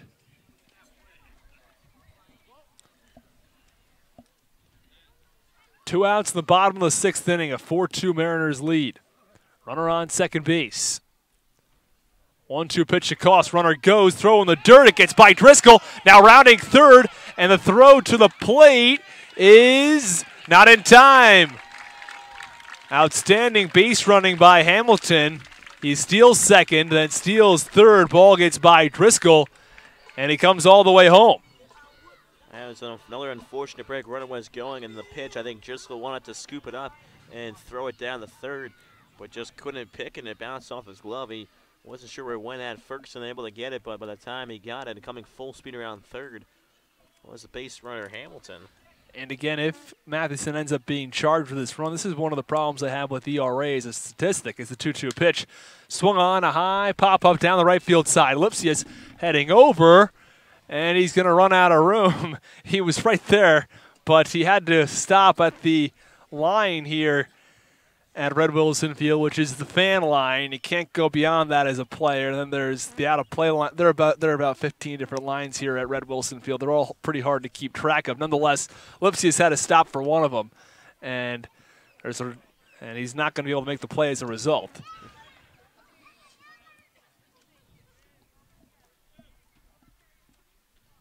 So it's going to go down as an earned run against Matheson. He left a runner on first base with 2 outs as the 2-2 pitch is chopped over to first base, fielded by the first baseman.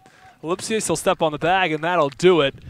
Not before the YD Red Sox tack on 2 runs, and the Mariners still lead this game 4-3 after 6 innings of play. You're listening to Mariners Baseball on the Harwich Mariners Radio Network.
The Mariners, the center fielder from Boston. Welcome back inside Red Wilson Field for the top half of the 7th inning as the 2-3-4 hitters set to do work for the Mariners. Look to re-extend this lead after 2 runs in the bottom half of the 6th inning for the YD Red Sox. They now trail only by a run, won by a score of 4-3. First pitch curveball to Gallen doesn't come down enough and misses upstairs for a ball. Gallen so far is singled, struck out, and reached on an error. He didn't, however, come around to score back in the 5th. So nobody on, nobody out here. Gallen tries to get things going for the Mariners. 1-0 pitch is swung on the ground, hits off the lift towards second base. Campbell takes his time, throwing to first, and Gallen is retired for the first out here in the away half of the 7th inning. With Gallen's speed, he makes that play almost close every single time. And he also forces the fielder to rush that throw. Normally, you have a second, you collect yourself, and then you make that throw. But with Gallen running down the line, you have to force the throw quickly. And it causes a lot of errant throws. And sometimes those are going to be charged as errors, but a lot of times he's going to get a hit for that because he runs down that line so quickly. Denbold's first pitch curveballs right down the middle at the belt for a strike, count as 0-1 as he fires back another curveball. This time it bounces in the dirt for a ball. Keon Evans back up at 1-1 on the 3-hole hitter. So sun is starting to part ways from the skies. Shade around most of the infield as the 1-1 pitch is lifted up in the air towards left field. Heading over towards the line, toward his right side, as Albert will make the catch for the second out. So 2 up, 2 down so far for the Mariners. Number 13, Andre. There's a 1-2-3 inning back in the 6th. And Andre Lipsius tries to prevent that happening here in the 7th as well. As with 2 outs. Full tap home plate from the right side. Lipsius so far driven 2 runs for the Mariners as his first pitch fastball up and in for a ball. He had a sac fly back in the 1st and then an RBI single in the 5th. 1-0 pitch is swung on and it lined down the hard line, but foul. Just a bit out in front of that one was Lipsius. There are no lights here at Red Wilson Field, which is the reason that the start time is so much earlier. And they can only play until there is still light remaining, and the sun sets at 8:15 this evening. As the 1-1 pitch is swung on and fouled back into the screen, count as 1-2. But it's only 6:55, so they have another hour and 20 minutes. Only have 3 innings remaining, so they should be able to get the entire game in tonight. And it's going to have more of an effect as we start to head towards August and the days become slightly shorter. 1-2 curveball bounces the dirt. Good block by the catcher, Frisia. Count Evans back up at 2 balls and 2 strikes on the first baseman. So nobody on and 2 outs here. Mariners lead the Red Sox by a score of 4-3. 2-2 pitch, another curveball in the dirt again, and able to lay off is Lipsius. As the counter run to full.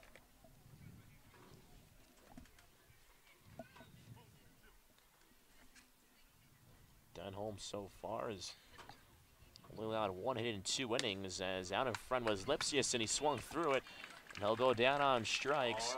As after 6.5, it is Mariners 4 and the Red Sox 3. You're listening to Mariners Baseball on the Harwich Mariners Radio Network.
And welcome back inside Red Wilson Field for the bottom half of the 7th inning.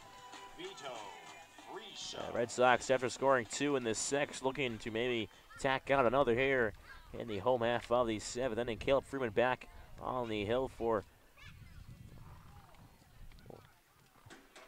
the Mariners as he pitched 1/3 of an inning. At the last out in the 6th inning as the first pitch is swung on and lifted back over the first base bleachers right behind us.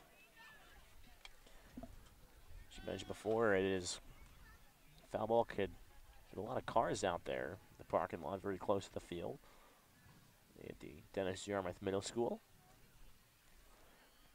The 0-1 from Freeman, pitch misses low and outside for a ball. Count Evans back up at 1-1. The school is called DY, but the team is called YD.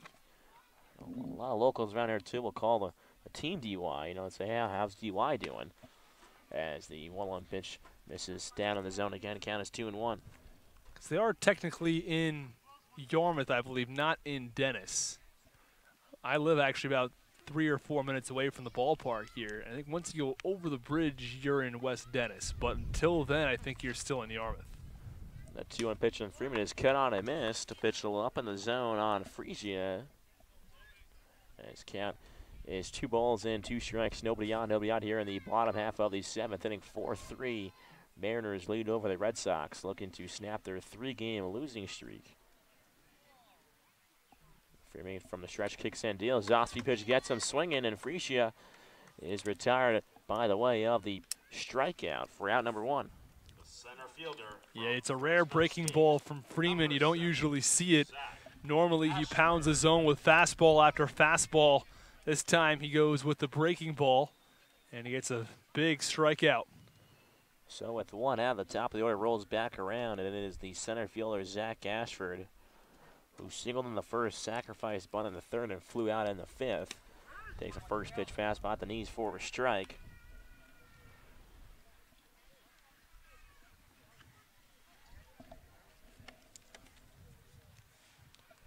Ashford plays his college ball at Fresno State. Is hitting .288 coming into this game. A 1 off-speed pitch misses below the knees for a ball. Count is 1-1 now on the left-hander.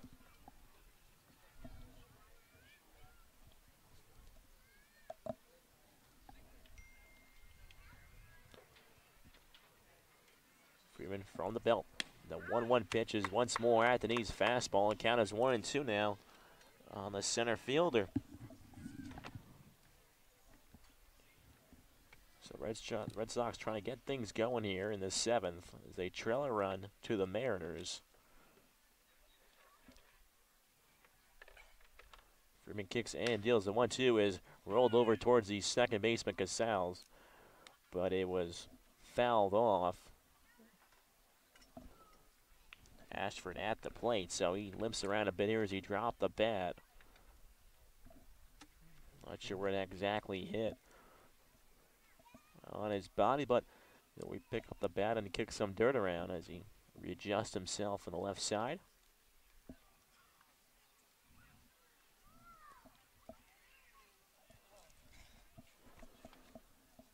So 1 out here in the bottom of the 7th, nobody on. 1-2 count on Ashford. Freeman comes at the 1-2 once more. Pitch outside corner, and Ashford goes down looking. So back-to-back punch-outs to start out the bottom half of the 7th inning. So now there are quickly 2 outs here, and it is the switch-hitting right fielder Johnny DeLuca out of Oregon. And Freeman, who's already thrown an inning for the Harwich Mariners, looks like he's going to go longer than that, probably into the 8th inning, as there's no one warming up in the Harwich Mariners bullpen. First pitch to DeLuca is a strike at the belt. Relying heavily upon that fastball. Today his velocity in the 91 to 93 range consistently. Freeman shakes off the catcher. Driscoll comes set now. 2 outs, nobody on in the bottom of the 7th. 4-3 Mariners lead as that one bounces in the dirt and pops off. Driscoll's midway towards the on-deck circle on the Mariners side. Count is 1-1 now on the switch-hitting right fielder. DeLuca, who was singled in the 1st, drove in a run with a single in the 3rd and is struck out in the 5th. It continues to blow out to left field, but not as much as it was earlier, as the 1-1 pitch is chopped over to 3rd. Between first base, Lipsius will take it himself and step on the bag. And a 1-2-3 inning for Caleb Freeman, as after 7 innings, it is a 4-3 Harwich Mariners lead. You're listening to Mariners Baseball on the Harwich Mariners Radio Network.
And welcome back inside Red Wilson Field for the away half of the 8th inning as a 4-3 Mariners lead as they try to tack on maybe a few more runs here and really stretch it out. Just leading things off is the designated hitter, Brad Debo. Debo so far is 2 for 3. He's had a double and a single added to his name. First pitch fastball is in there for a strike from Denholm.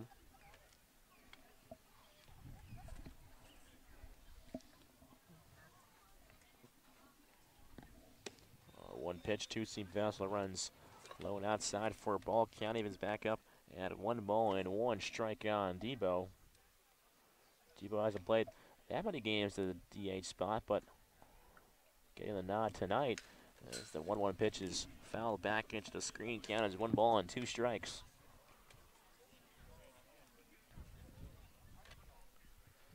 You mentioned Devo has just not had that many at-bats. He's only had 30 so far on the season.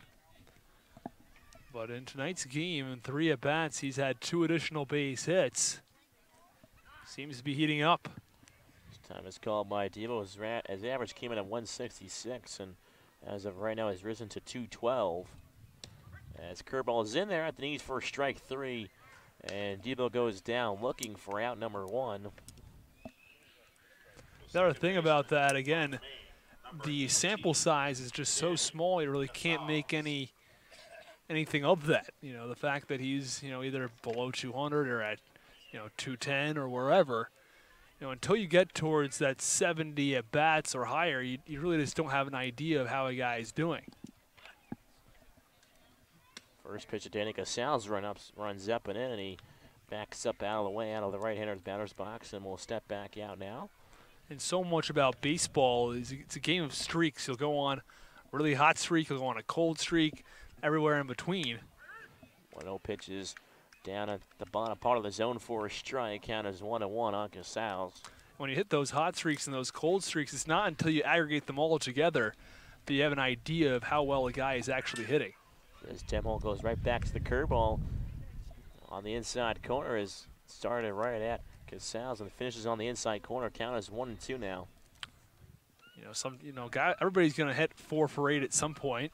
Everyone's going to go 0 for 15. It's just what about overall what's going to happen? And so, there are a number of guys who are going to have those 0 for 15 streaks for the first 30 at-bats. So it's not until you hit the, 75, 80, then you have an idea, okay, how's this guy actually doing on the season? 1-2 fastballs fouled back in the screen, so nobody on, 1 out here in the top of the 8th. 4-3 Mariners lead. Casals away. The 1-2 pitch curveball bounces the dirt. Good stop by Frigia, but count is now 2-2 on the second baseman.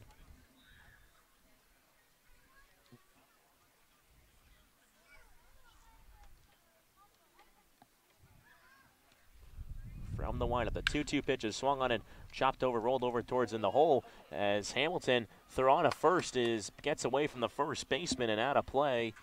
As actually colliding in the hole was Koss and Hamilton. As Koss looks like he was diving on the ground and Hamilton backhanded it. And then we set the throw, it just tangled up. Yeah, poor communication over there on the left side of the infield by the YD Red Sox. This is a team that has done pretty well defensively tonight. That's their second error, but overall they've looked pretty sharp. The Mariners have looked very good defensively, had not made a single error. Over there at shortstop, though, just not a lot of communication between Koss and Hamilton as to who was going to take that ground ball. Looked like Koss wanted to make the play over at third base, and Koss's momentum's headed over towards first. On the other hand, Hamilton looking to field that ball on the backhand. And it's a costly error because the Mariners now have a runner on second base with 1 out. Opportunity to drive him in. First pitch to Ben Norman, changeup is cut on and missed. Went down on almost 1, needs to get that one in the bottom part of the zone.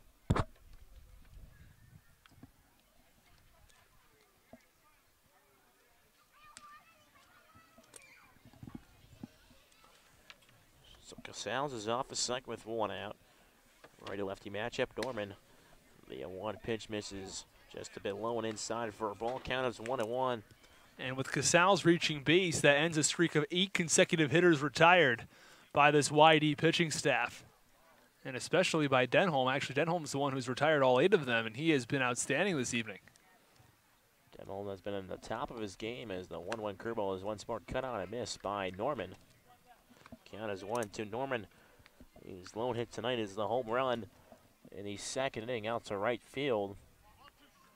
Denholm came into this game, allowed a couple of base hits, but then tired the last batter of the fifth, 1-2-3 inning of the sixth, the 1-2-3 inning of the seventh, and the first batter of the eighth before two-base error to Casals.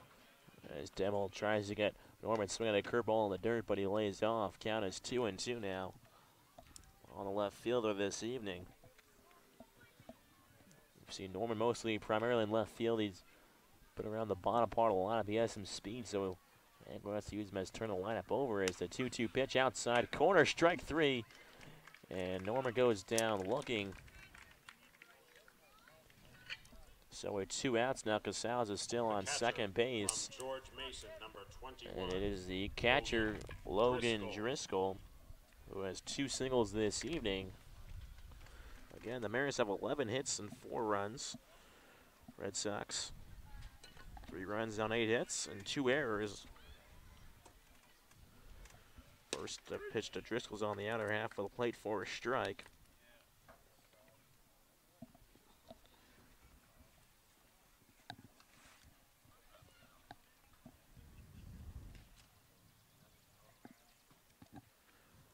Denholm comes and looks back Casals and fires towards home as the 0-1 pitch runs upstairs for ball. Count is 1-1.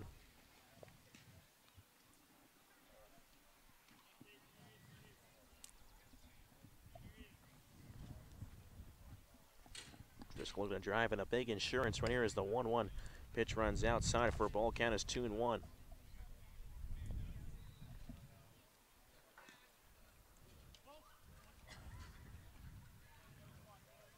Driscoll steps out for a second, will step back in. Driscoll only 2 RBIs on this season. He has one over at second base right now. If he can drive him in as 2-1 pitch is cut on and miss, count evens up at 2-2.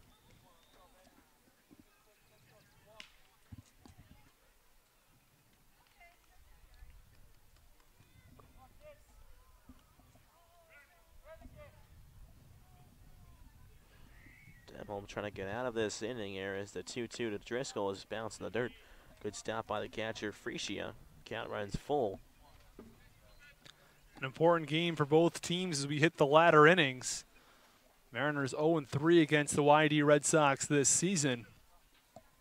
And this is a potential playoff matchup.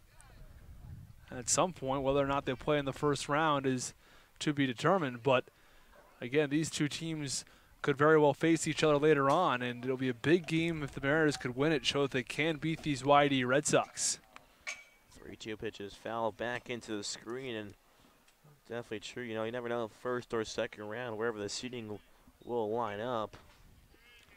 And the Mariners are 0-6 against the Anglers and the Red Sox this season. Those are the two teams that they are fighting for position with in the East.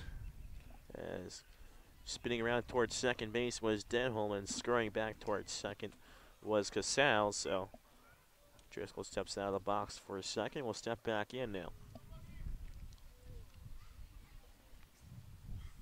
Driscoll hits the 3-2 pitch is cut on and missed.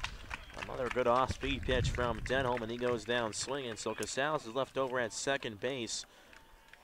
As actually getting 3 strikeouts in that inning was Denholm. So after 7.5, it is a 4-3 Mariners lead. You're listening to Mariners Baseball on the Harwich Mariners Radio Network. Red Sox home game.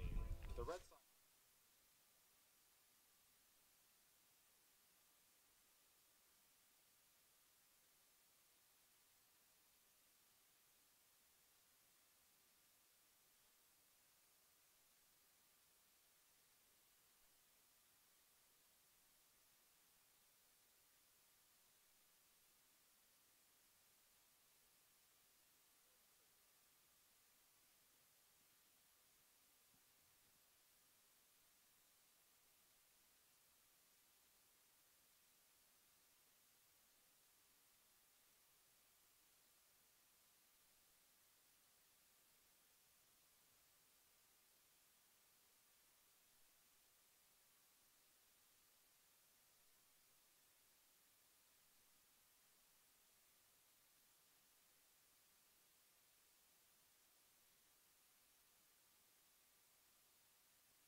And welcome back inside Red Wilson Field for the bottom half of the 8th inning.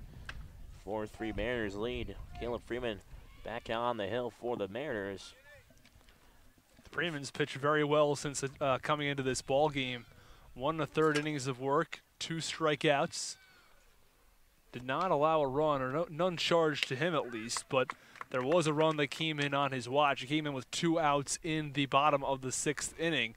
There was a runner on first base. The runner stole second, and then the ball got by Driscoll when he was stealing third, so he was able to come all the way home. First pitch, curveball's in there for a strike as the 0-1 pitch is cut on and miss, and pitch out of the zone. Doshback goes chasing, so count is now 0-2 on the first baseman. So 0-2 with a walk. But with one swing of the bat, it could change things here. Freeman kicks and deals. Off-speed pitch just misses a little bit high and inside for a ball. Count is 1-2.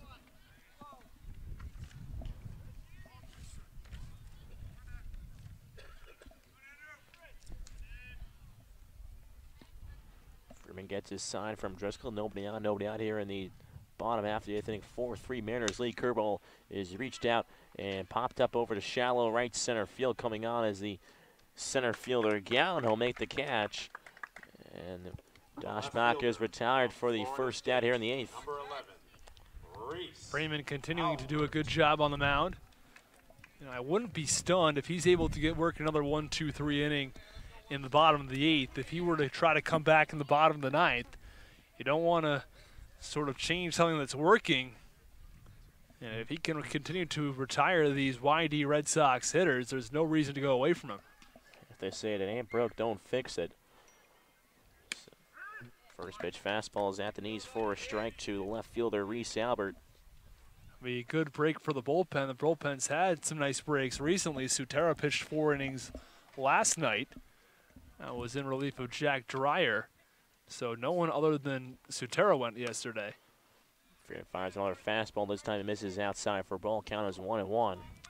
And then, so with Freeman going tonight, then everybody else has had the nights off. So whether it be Beeline or Kirby or Mizyazik.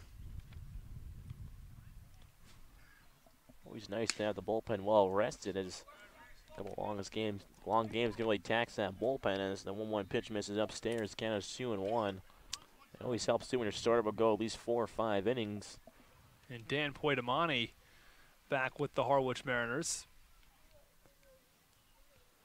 The 2-1. Pitch again runs low and outside for a ball. Count is 3-1 on Albert, the left fielder. This evening is 0 for 3, but again, a guy who's been very dangerous this season on the Cape. .390 batting average coming in. When he continues to blow out towards the left field, the 3-1 pitch is chopped off home plate and over towards the Mariners bench. So count will be 3 balls and 2 strikes on Albert.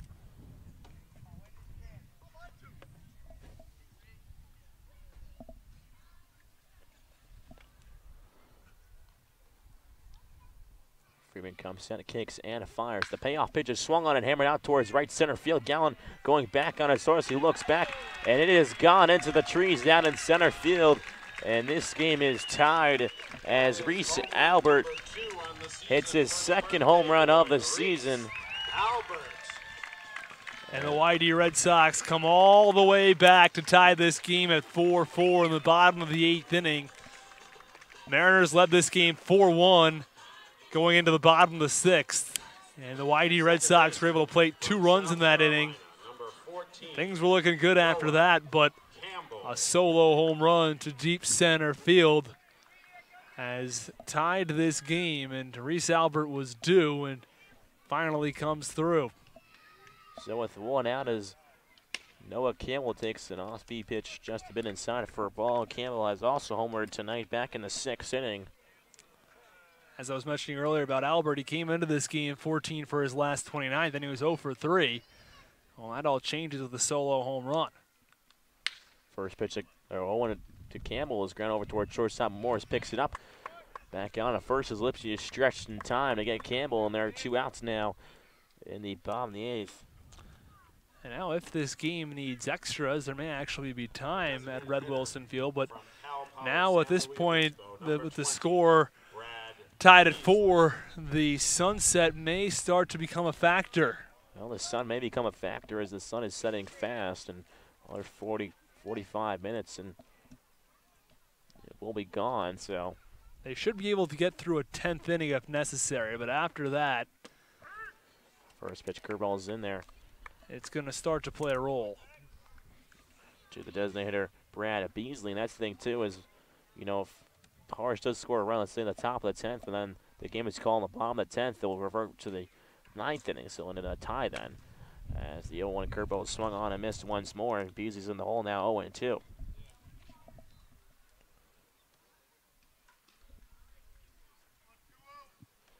Now you're hoping that the Mariners can maybe get the bats going again. Again, they haven't scored since the 5th inning. They scored 2 runs. As the 0-2 pitch is up in the zone and fouled off the screen behind home plate. Count remains 0-2 on Beasley. So then, if you get to the 10th, right, Mariners score 2 runs maybe. Would the YD Red Sox then just start trying to walk as many players as possible, make it so they can't hit, so then this goes back to the 9th inning and they tie? Maybe, I'm not exactly sure, as the 0-2 pitch is chopped over towards third base. Shunk's fielding on the hop. Strong throw over to first base, and Beasley is retired for the 3rd out, but not before the Reese Albert home run into center field will tie things back up at 4 after 8 innings. You're listening to Mariners Baseball on the Harwich Mariners Radio Network.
And welcome back inside Red Wilson Field for the top half of the 9th inning. And after the home run in the latter half of the 8th inning, game is tied at 4. New pitcher on the mound for the YD Red Sox. It is Sam Kessler, the right-hander out of West Virginia. He's making his 7th appearance this year with a .82 ERA, has 1 save, 11 innings pitched with 14 punch-outs. Well, Mariners will have the top of their order coming up. It's the 9-1 and 2 guys, starting with Gabe Rivera. So Rivera faced the right-hander Kessler. His 2-seam fastball catches the inside half for a strike. Count is 0-1 on the right fielder this evening. Rivera 0 for 3 tonight. It's one of only 2 hitters in the Mariners order without a hit. Rivera's down in front of that off-speed pitch. Count is 0-2 now. Now the other name may surprise you. It's the 3-hitter Aaron Shunk, who is currently riding an 11-game hit streak. There's a chance he'll make an appearance in the ninth inning. As long as the Mariners get one runner on, he should be able to come up. As the other two pitchers swung on, pitch missed. It was in the dirt, and throw to first base from Friesha to Doshbach is in time. And Rivera is retired for the first out here in the top half of the ninth inning. 4-4 ball game in which the Mariners right now are out hitting the Waddy Red Sox 11-9. And Morris, one of four guys on this Mariners team with multiple hits. He's 2 for 4, Debo 2 for 4, Casals 2 for 4, and Driscoll is 2 for 4 as well. First pitch to Morris runs outside for a ball. Much before Morris has 2 hits. He singled in the first and singled in the fifth. He came around to score back in the first. Looking for a big hit here. 1-0 pitch is swung on and rolled slowly over towards the first base side and foul.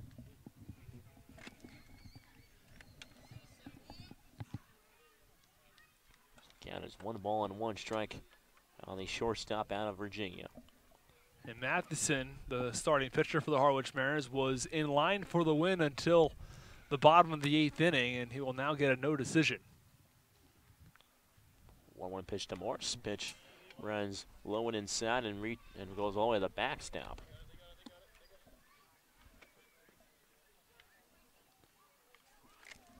So count is now 2 balls and 1 strikes. 2-1 and strike on Morris.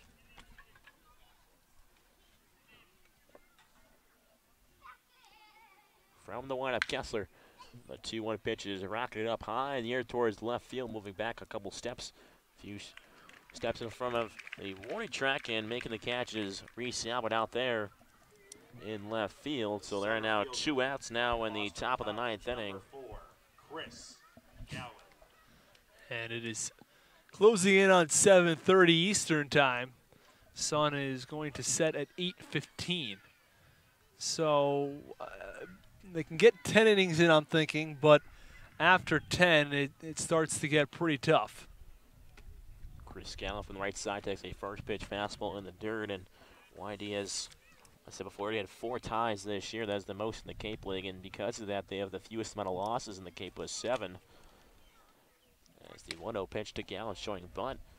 Misses upstairs for ball. Count is 2-0 on the speedster out of Boston College. It'll be tough in the 10th, too, for this YD pitching staff, or if the Mariners are able to keep this inning alive right here, as middle of the order is coming up for the Mariners. 2 pitch from Kessler is grounding hard with the ground towards shortstop. As Bob went in there, keeping it in front was Hamilton, but Gallo was able to reach first, and I'll go down as an error against Hamilton. Hamilton's had a really tough time over at shortstop this evening. There's an error there. There was an error on his throw earlier, and then he had a tough time with the high hop off the bat of Casals. He's made a few mistakes over there at shortstop. And it's tough because when you play shortstop, it's one of those positions where there's a lot that is expected out of you. A lot of scouts think, you got to be an elite shortstop to play at the next levels. And, it's tough. As the first pitch is swung out towards shallow right center field, coming in is DeLuca, and he'll make the catch on the run. So Gallo reaches on the air, but Shunk flies out to right center field the next pitch. So after 8.5 innings to the bottom half of the 9th inning from Red Wilson Field, score is knotted up at 4. You're listening to Mariners Baseball on the Harwich Mariners Radio Network.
And we'll go back inside Red Wilson Field for the bottom half of the 9th inning as Wadi looks to tries to win this game now after the home run in the 8th inning has set him up for this. And lead things off is the shortstop David Hamilton, who has popped out twice and walked and scored back in the 6th inning.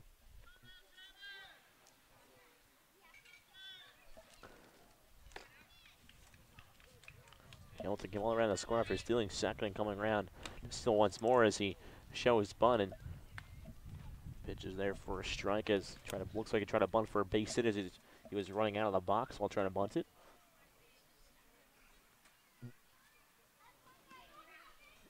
Freeman from the stretch, the 0-1 pitch.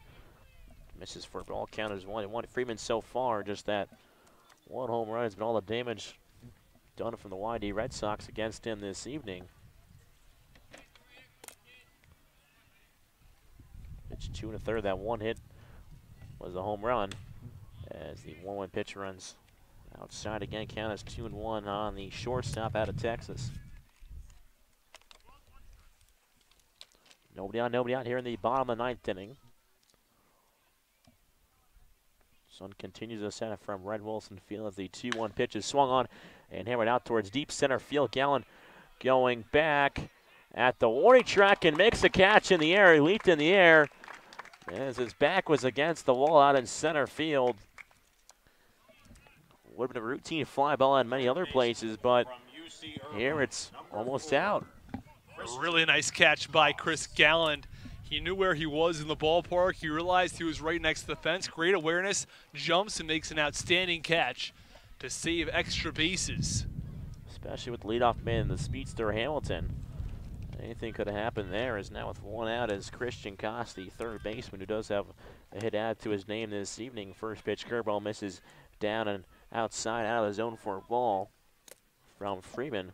Now, Mizyazik has been up in the bullpen. He hasn't actually been throwing, or at least I haven't seen him throwing yet. So it looks like the 9th is Freeman's. Warlow pitch is chopped over up the middle towards as it gets over the glove of Morris and into center field for a base hit. And I tell you, there's been some mean hops off the grass between on the infield side, and we've seen the shortstop tonight is having a tough time here at Red Wilson Field. So that was going to be a really tough play for Morris. Even if he'd been able to glove that successfully, it would have been a hard throw over to first base. He would have needed to turn his whole body around and throw over to first. And Morris is a talented shortstop. I'm sure he could have been able to make that throw, although it would be tough. But with the high hop off the dirt or possibly off the lip of the grass, it was just a little too much for him to handle. It's a base hit. So the Red Sox have one man aboard with one out here in the bottom of the 9th. I think 4-4 ball game. The Red Sox look to win it here after the home run back in the 8th by Albert put him in this position. Coming set is Freeman. The first pitch is swung on a foul back and out of play. Behind home plate count is 0-1 on the 9-hole hitter Vito Freesia, the catcher. Freesia of Hofstra University.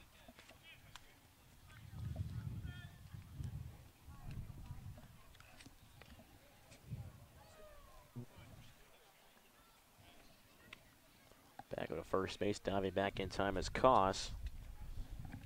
Actually, Quinn Cott is actually pinch hitting out of Grand Canyon.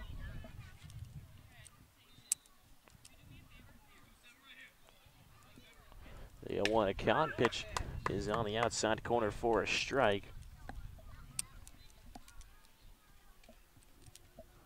Canada, no balls and 2 strikes from Freeman with 1 out here, runner on first.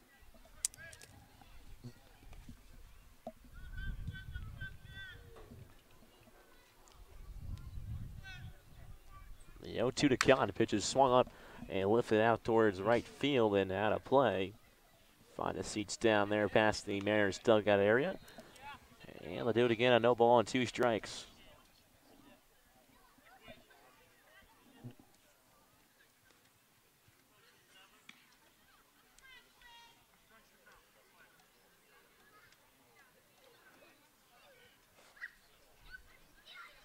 Freeman gets the sign from Driscoll, glances over his shoulder towards first base at Koss, and fires a throw over there and back in safely. Diving head first was Koss.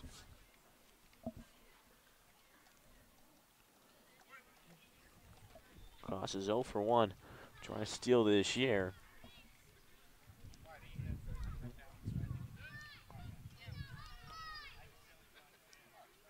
As the 0-2 to count, pitch up on the zone, and he strikes him out as he elevates the fastball and climbs the ladder on Kahn, and he goes down on strikes. So there are now 2 outs now in the bottom of the 9th inning. Still over at first is Koss after his 1-out single. And now the top fielder runs right back around to the center fielder, Zach Ashford. And still no one warming up in the Harwich Mariners bullpen, which creates an interesting situation. So it's Freeman's game in the 9th. Now, what happens if he's able to get out of this inning in the 10th? Are they going to keep him in again? First pitch to Ashford just misses a little bit outside for a ball. Let's see what Coach Angler will decide in the 10th when he gets there. And, you know, I think it all depends, too, if whether they're winning or not. If they are able to run in the top half of the inning. Fire back over towards first, back in safely as Koss, as most of the sun has now disappeared from Red Wilson Field. We saw a little of the shadows earlier before. It's now mostly just over the outfield area. The sun starts to hide behind trees. 7:37 now, so not, again, maybe half an hour left. 1-0 pitch runs just a bit up and out of the zone for a ball. Count is 2-0. According to my weather app, it says the sun's going to set at 8:15. Now, I'm not sure if they're going to stop play, if they're going to start, let's say if they get through the 10th inning by 8 o'clock, will they still try to play another inning? I would think not, because I don't think they want to run into that issue with the home team scoring and then the road team scoring, the home team, you know, having to revert back to the previous inning. I'm not a big fan of that rule. As the 2-0 pitch is chopped over towards the third base coacher's box. Count is now 2-1 on the leadoff hitter, Ashford. And, you know, there are just so many flaws that go along with it. You know, this was college baseball, and there were, you know, if it was that much more competitive, you know, I could see a lot of teams sort of using gamesmanship to work around that rule. 2-1 pitch misses inside for a ball. Count is 3-1 on Ashford now. So Freeman has now worked 3 innings, just 2 hits. The one from Koss this inning and the home run by Albert back in the 8th. So far Freeman's been doing a nice job. Besides that one long ball, but Freeman will fire over towards first base, and Koss retreats back at first slide. Back in there.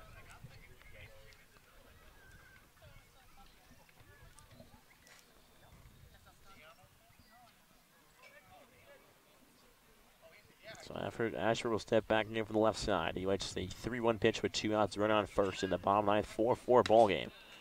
Pitches up the zone. A lot of those pitches were really close, you know, not missing by much. And Ashford just wouldn't budge. So now the runners on first and second with 2 outs here in the bottom 9th. As this catcher, Logan Driscoll, will run out towards the mound. And now Danny Gonzalez will join. And what makes this that much more dangerous is you have the 2-hitter DeLuca followed by the 3-hitter Daschbach. So now the Red Sox trying to get a little 2-out rally going on here as the game is tied at 4 in the bottom of the 9th. Red Sox can win it here with a base hit. As now manager Steve Angler will come out and walk slowly out toward the pitcher's mound. So you have to wonder if you go to the bullpen, especially if Miziazico. He may have been warming up earlier, but whenever I've gone over and checked on that bullpen, he has not been throwing. So maybe he's going to come in. I'm just not sure. And Angler really can't go to matchup here because DeLuca is a switch hitter. And Daschbach's a right-hander as well, and then Albert's a lefty. So I think he just wants to make sure that he has the best arm on the mound he possibly can right now, and he's going to walk back to the dugout. So Freeman's staying in this game, but I think the question is if he feels that Mizyazik is in the best situation to get 1 out right now after Freeman has been throwing a lot of pitches and is getting a little bit tired at this point. He's thrown 3 innings, and he's got runners on first and second. Then I think that's the move he wants to go to. If he thinks Mizyazik could get that out, then he'd go there. But he has a lot of confidence in Freeman right now. So 2 outs, runners on first and second. Red Sox trying to take this ball game away from the Harwich Mariners. The game is tied up at 4 from Red Wilson Field. Freeman looks back towards second at Koth. Kicks and fires towards someone's the first pitch, bounce in the dirt to DeLuca for a ball. Count is 1-0 on the right fielder. This evening has driven in a run for the Red Sox back in the third.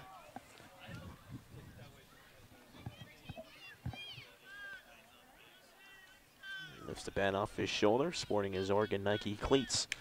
As the 1-0 pitch is fouled back into the screen count. Evens back up at 1 ball and 1 strike.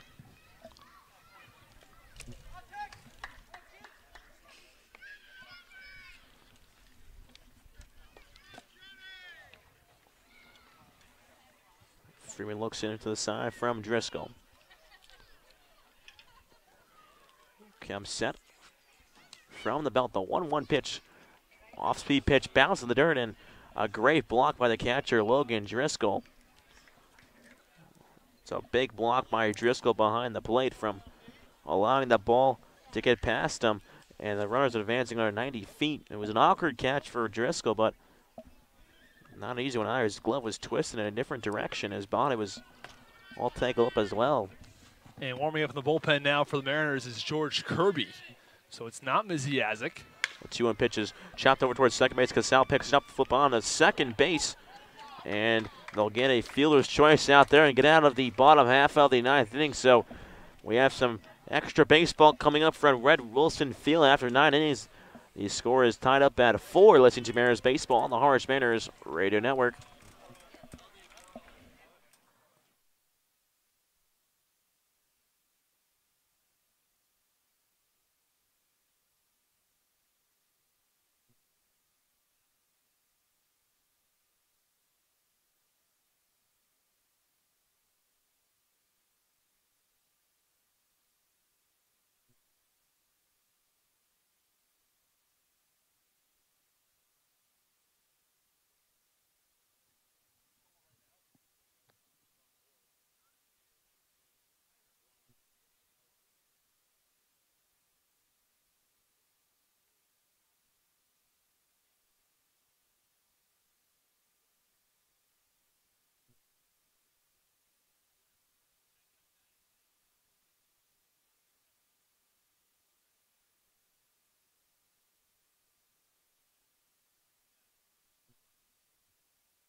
And welcome back inside Red Wilson Field for the away half of the 10th inning. New pitcher on the mound is Ren Nelson out of Oregon. Nelson so far is making his 7th appearance with 1 save. He has a ERA of 4.00. His record is 1-0 in 9 innings. Has struck out 12 batters. So he's on for the 10th inning. He'll face off against Andre Lipsius. 3-4. 4, 5, 6ers due up as first pitch fastball spotted at the knees for a strike.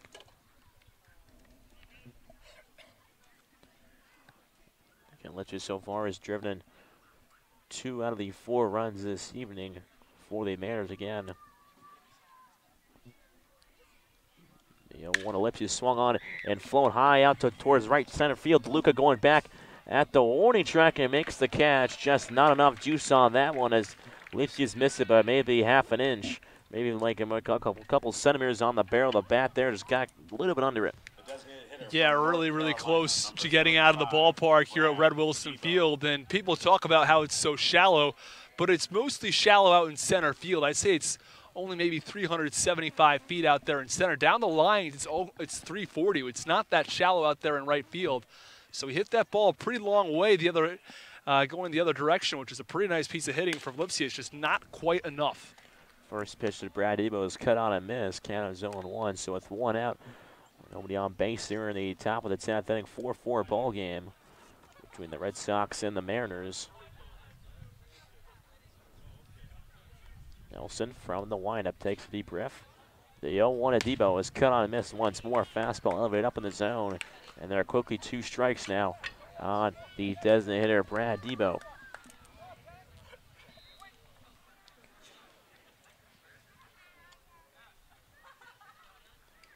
Debo waves his bat. He chokes up just a bit. The 0-2 pitch. This is low for a ball. Count is now 1-2.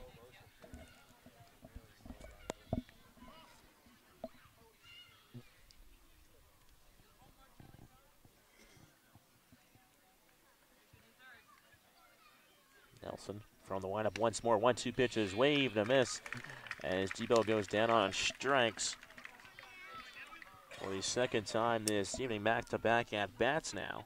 So with 2 outs in the top of the 10th, 4-4 tie ball game. As Danny Casals will step in from the right-hander's batter's box. Casals also had another RBI single back in the 5th, reached on an error in the 8th. Looking to get things going for the Mariners here in the 10th inning. First pitch fastball is on the outside corner. Last time these two teams faced it back in White House Field, it went to extra innings as well, with Windy coming on top in that game. That was back at White House Field. This time the Mariners are the road team. One pitch to Casals, off-speed pitch, runs just a bit, a little off the plate, and low for a ball count is 1-1 now on Casals.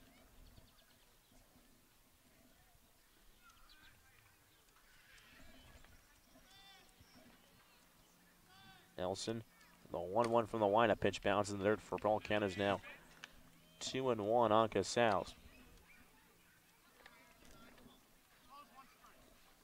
Hit a go-ahead home run against Orleans back at Eldridge to give the Mariners a 10-8 win. 2-1 pitches on the outside corner. Anthony's for a strike as Nelson spotted that one picture perfect. So count is now 2 balls and 2 strikes with 2 outs here in the top of the 10th. 4-4 tie ball game between the Harwich Mariners and the Yarmouth Dennis Red Sox. Nelson gets his side as he kicks and deals. A 2-2 pitch on the outside corner for strike 3. And Casals goes down looking for the 3rd out in the 10th inning. So after 9.5, it is still tied at 4 as the Red Sox will most likely get their last steps once more as the sun continues to set. As you listen to Mariners Baseball on the Harwich Mariners Radio Network.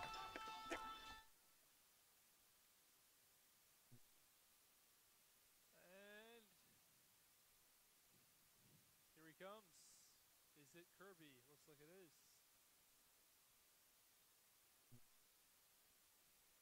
Someone else throwing up there?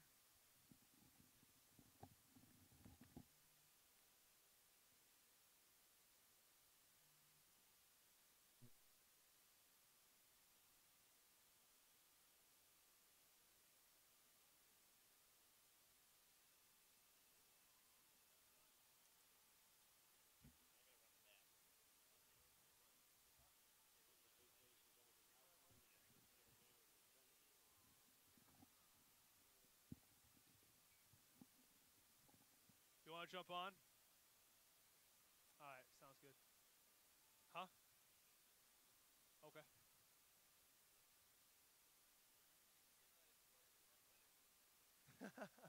You can post it pretty quickly? Oh, well, I guess they can't win. They can only tie.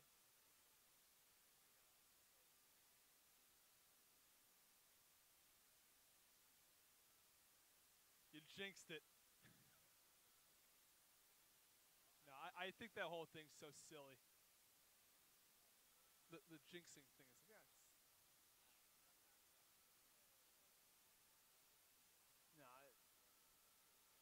No, no, my mom's like, oh, you can't. They're like, ah, it's over. They're going to win.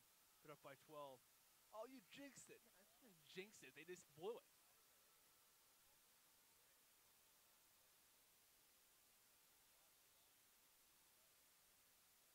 I used to write it all post-game.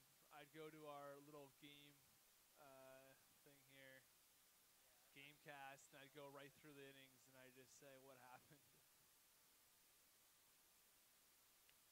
I go to Notre Dame. You have a lot of Georgia gear there. You have, okay. Wow.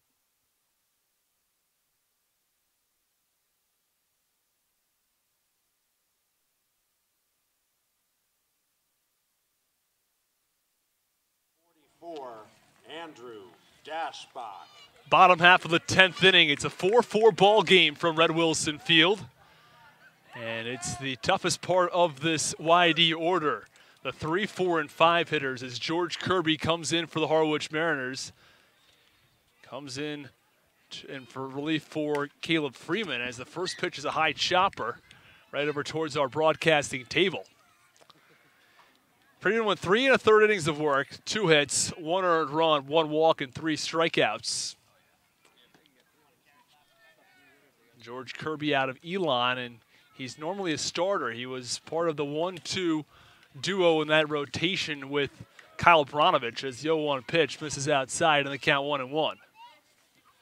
It's a really, really strong Elon rotation. It's only going to be even better for next year with the two of them returning. 1-1 pitch to Dashbach. In there for a strike with a fastball on the count 1-2.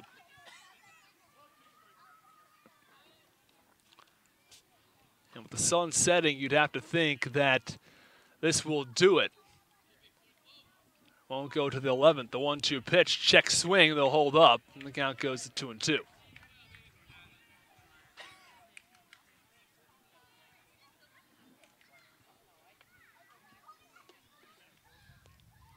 Dashbach has 3 home runs on the season. He's a .323 hitter.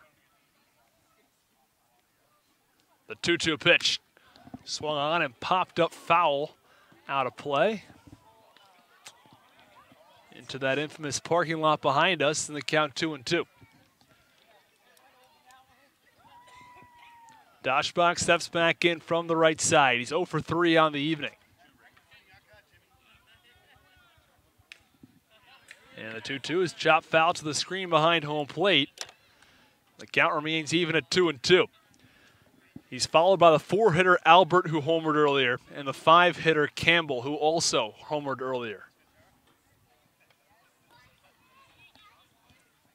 And Dashbach steps back in from the right side. The 2-2 pitch from Kirby misses upstairs, and the count goes full at 3-2. I would be very surprised the Mariners had to bring in a new pitcher in the bottom of the 10th and who they would go to.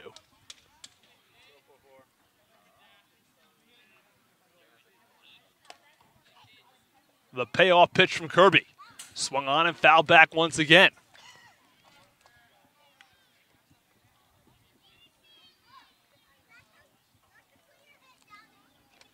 And the sun continues to go down here at Red Wilson Field.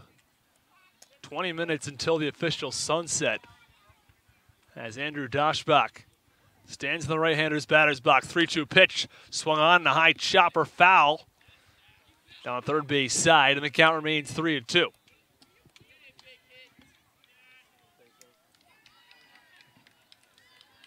And with the sun getting darker, it's just that much more difficult for the batter to see the ball up there at the plate.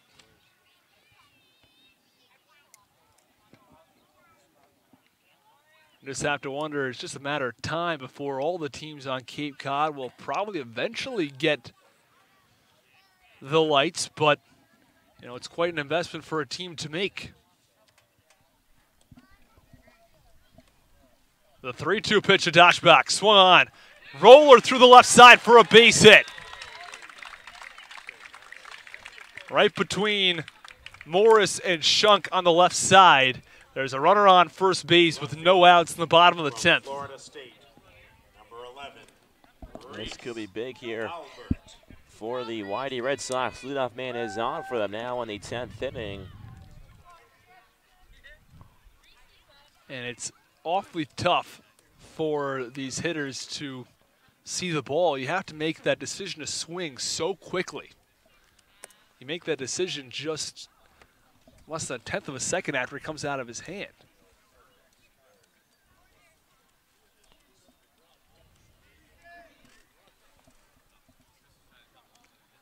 First pitch to the four-hitter Albert is cut on and missed. The count 0-1.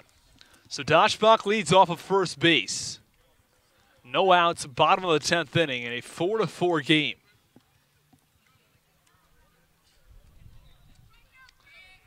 Tossing back over to first is Kirby, as Daschbach is easily back in time.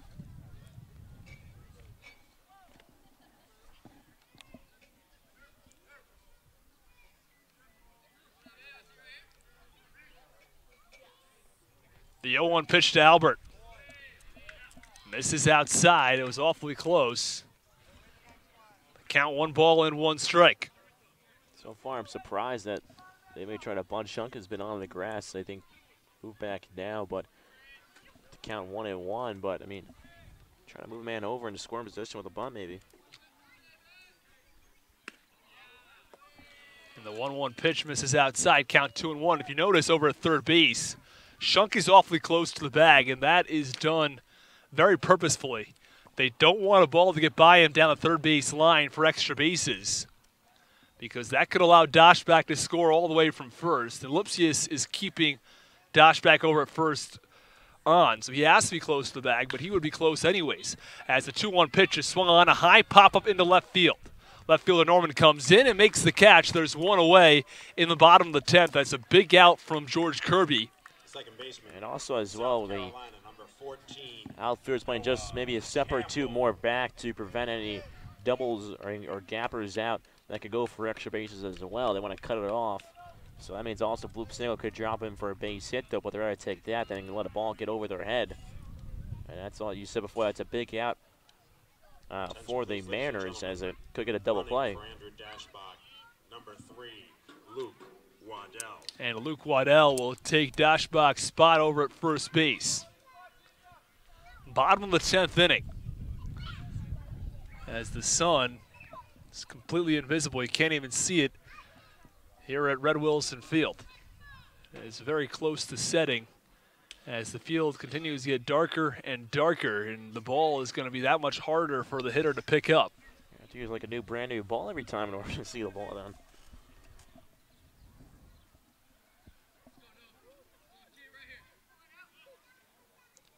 As Campbell steps in from the left side. First pitch. Fastball misses upstairs, and the count 1-0. So it's Waddell off first base with 1 out in the bottom of the 10th. A 4-4 ball game from Red Wilson Field.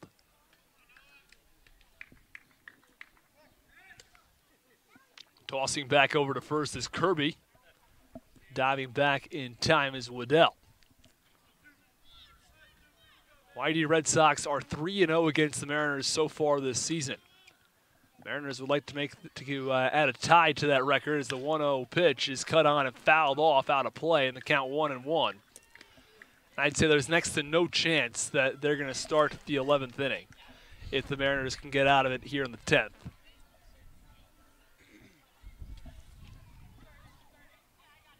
Sun is expected to set at 8:15 this evening.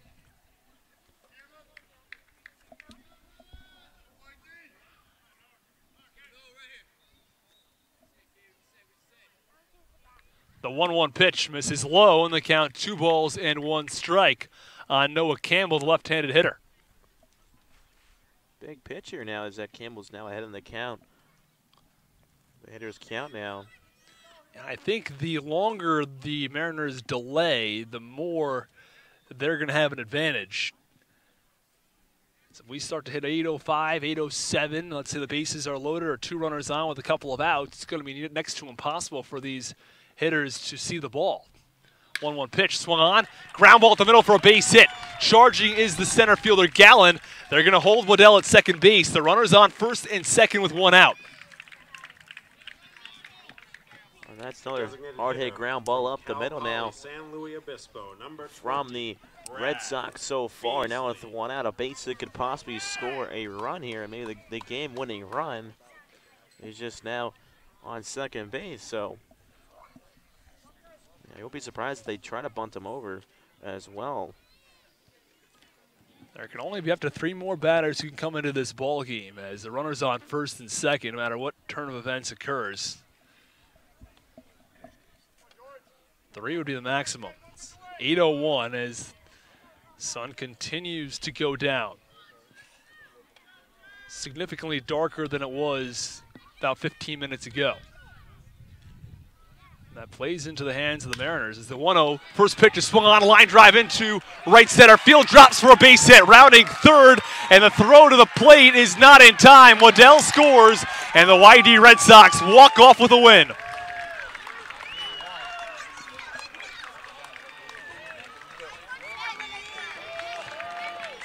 That's the ball game, ladies and gentlemen. The final score, the Red Sox. And so the Harwich Mariners took the lead early. They were up 2-0 after the first 2 innings. The YD Red Sox fought back, scored a run in the bottom of the third, but the Mariners appear to be in the driver's seat. They were up 4-1 after the 5th inning.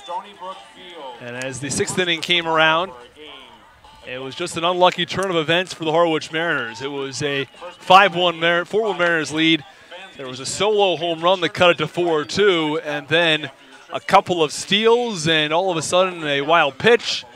And the YD Red Sox added a dirty run in the 5th inning. And, you need to get some of those dirty runs where, you just a couple of stolen bases and a couple of other moves on the base paths, playing small ball, and that'll do it. As the YD Red Sox scored that run back in the bottom of the 6th, that made it 4-3. They added a run in the bottom of the 8th, the solo home run off the bat of Reese Albert, and that forced extras. And the Mariners could not score after the 5th inning. And in the bottom of the 10th, runners on first and second with 1 out. And then a line drive into right field was enough to get the job done for the YD Red Sox, who walk off with the win 5-4 tonight. And it's a tough loss for the Harwich Mariners tonight because this is a Mariners team that is battling for the 2nd spot in the playoffs in the East Division. But not only that, it's time and time again they're having trouble beating this YD Red Sox team. They're now 0-4 against them. Yeah, no, I think it's going to be a tough game to swallow as well, knowing that they had a lead in just another game late in the game. The bats went quiet, and then YD came clawing back at this one with 2 running late innings and walking it off. So, again, it's going to be a tough one to swallow tomorrow morning, but then they'll have a chance to bounce back against Orleans, who they have found success about. But then again, anybody can beat anybody on any given day, so we'll have to see what's in store for tomorrow. Well, that'll do it from us here at Red Wilson Field as the Harwich Mariners fall to the YD Red Sox by a score of 5-4. We'll catch you on the call tomorrow night at Orleans when the Mariners take on the Orleans Firebirds. Good news for the Mariners is they're 3-0 against the Orleans Firebirds as they'll look to continue that streak. Game start is at 7 p.m., pregame at 6:45. You can also catch us on Mariners Minute after the game. So for my broadcasting partner, Thomas and Sorella, I'm Austin Rooney saying so long from Red Wilson.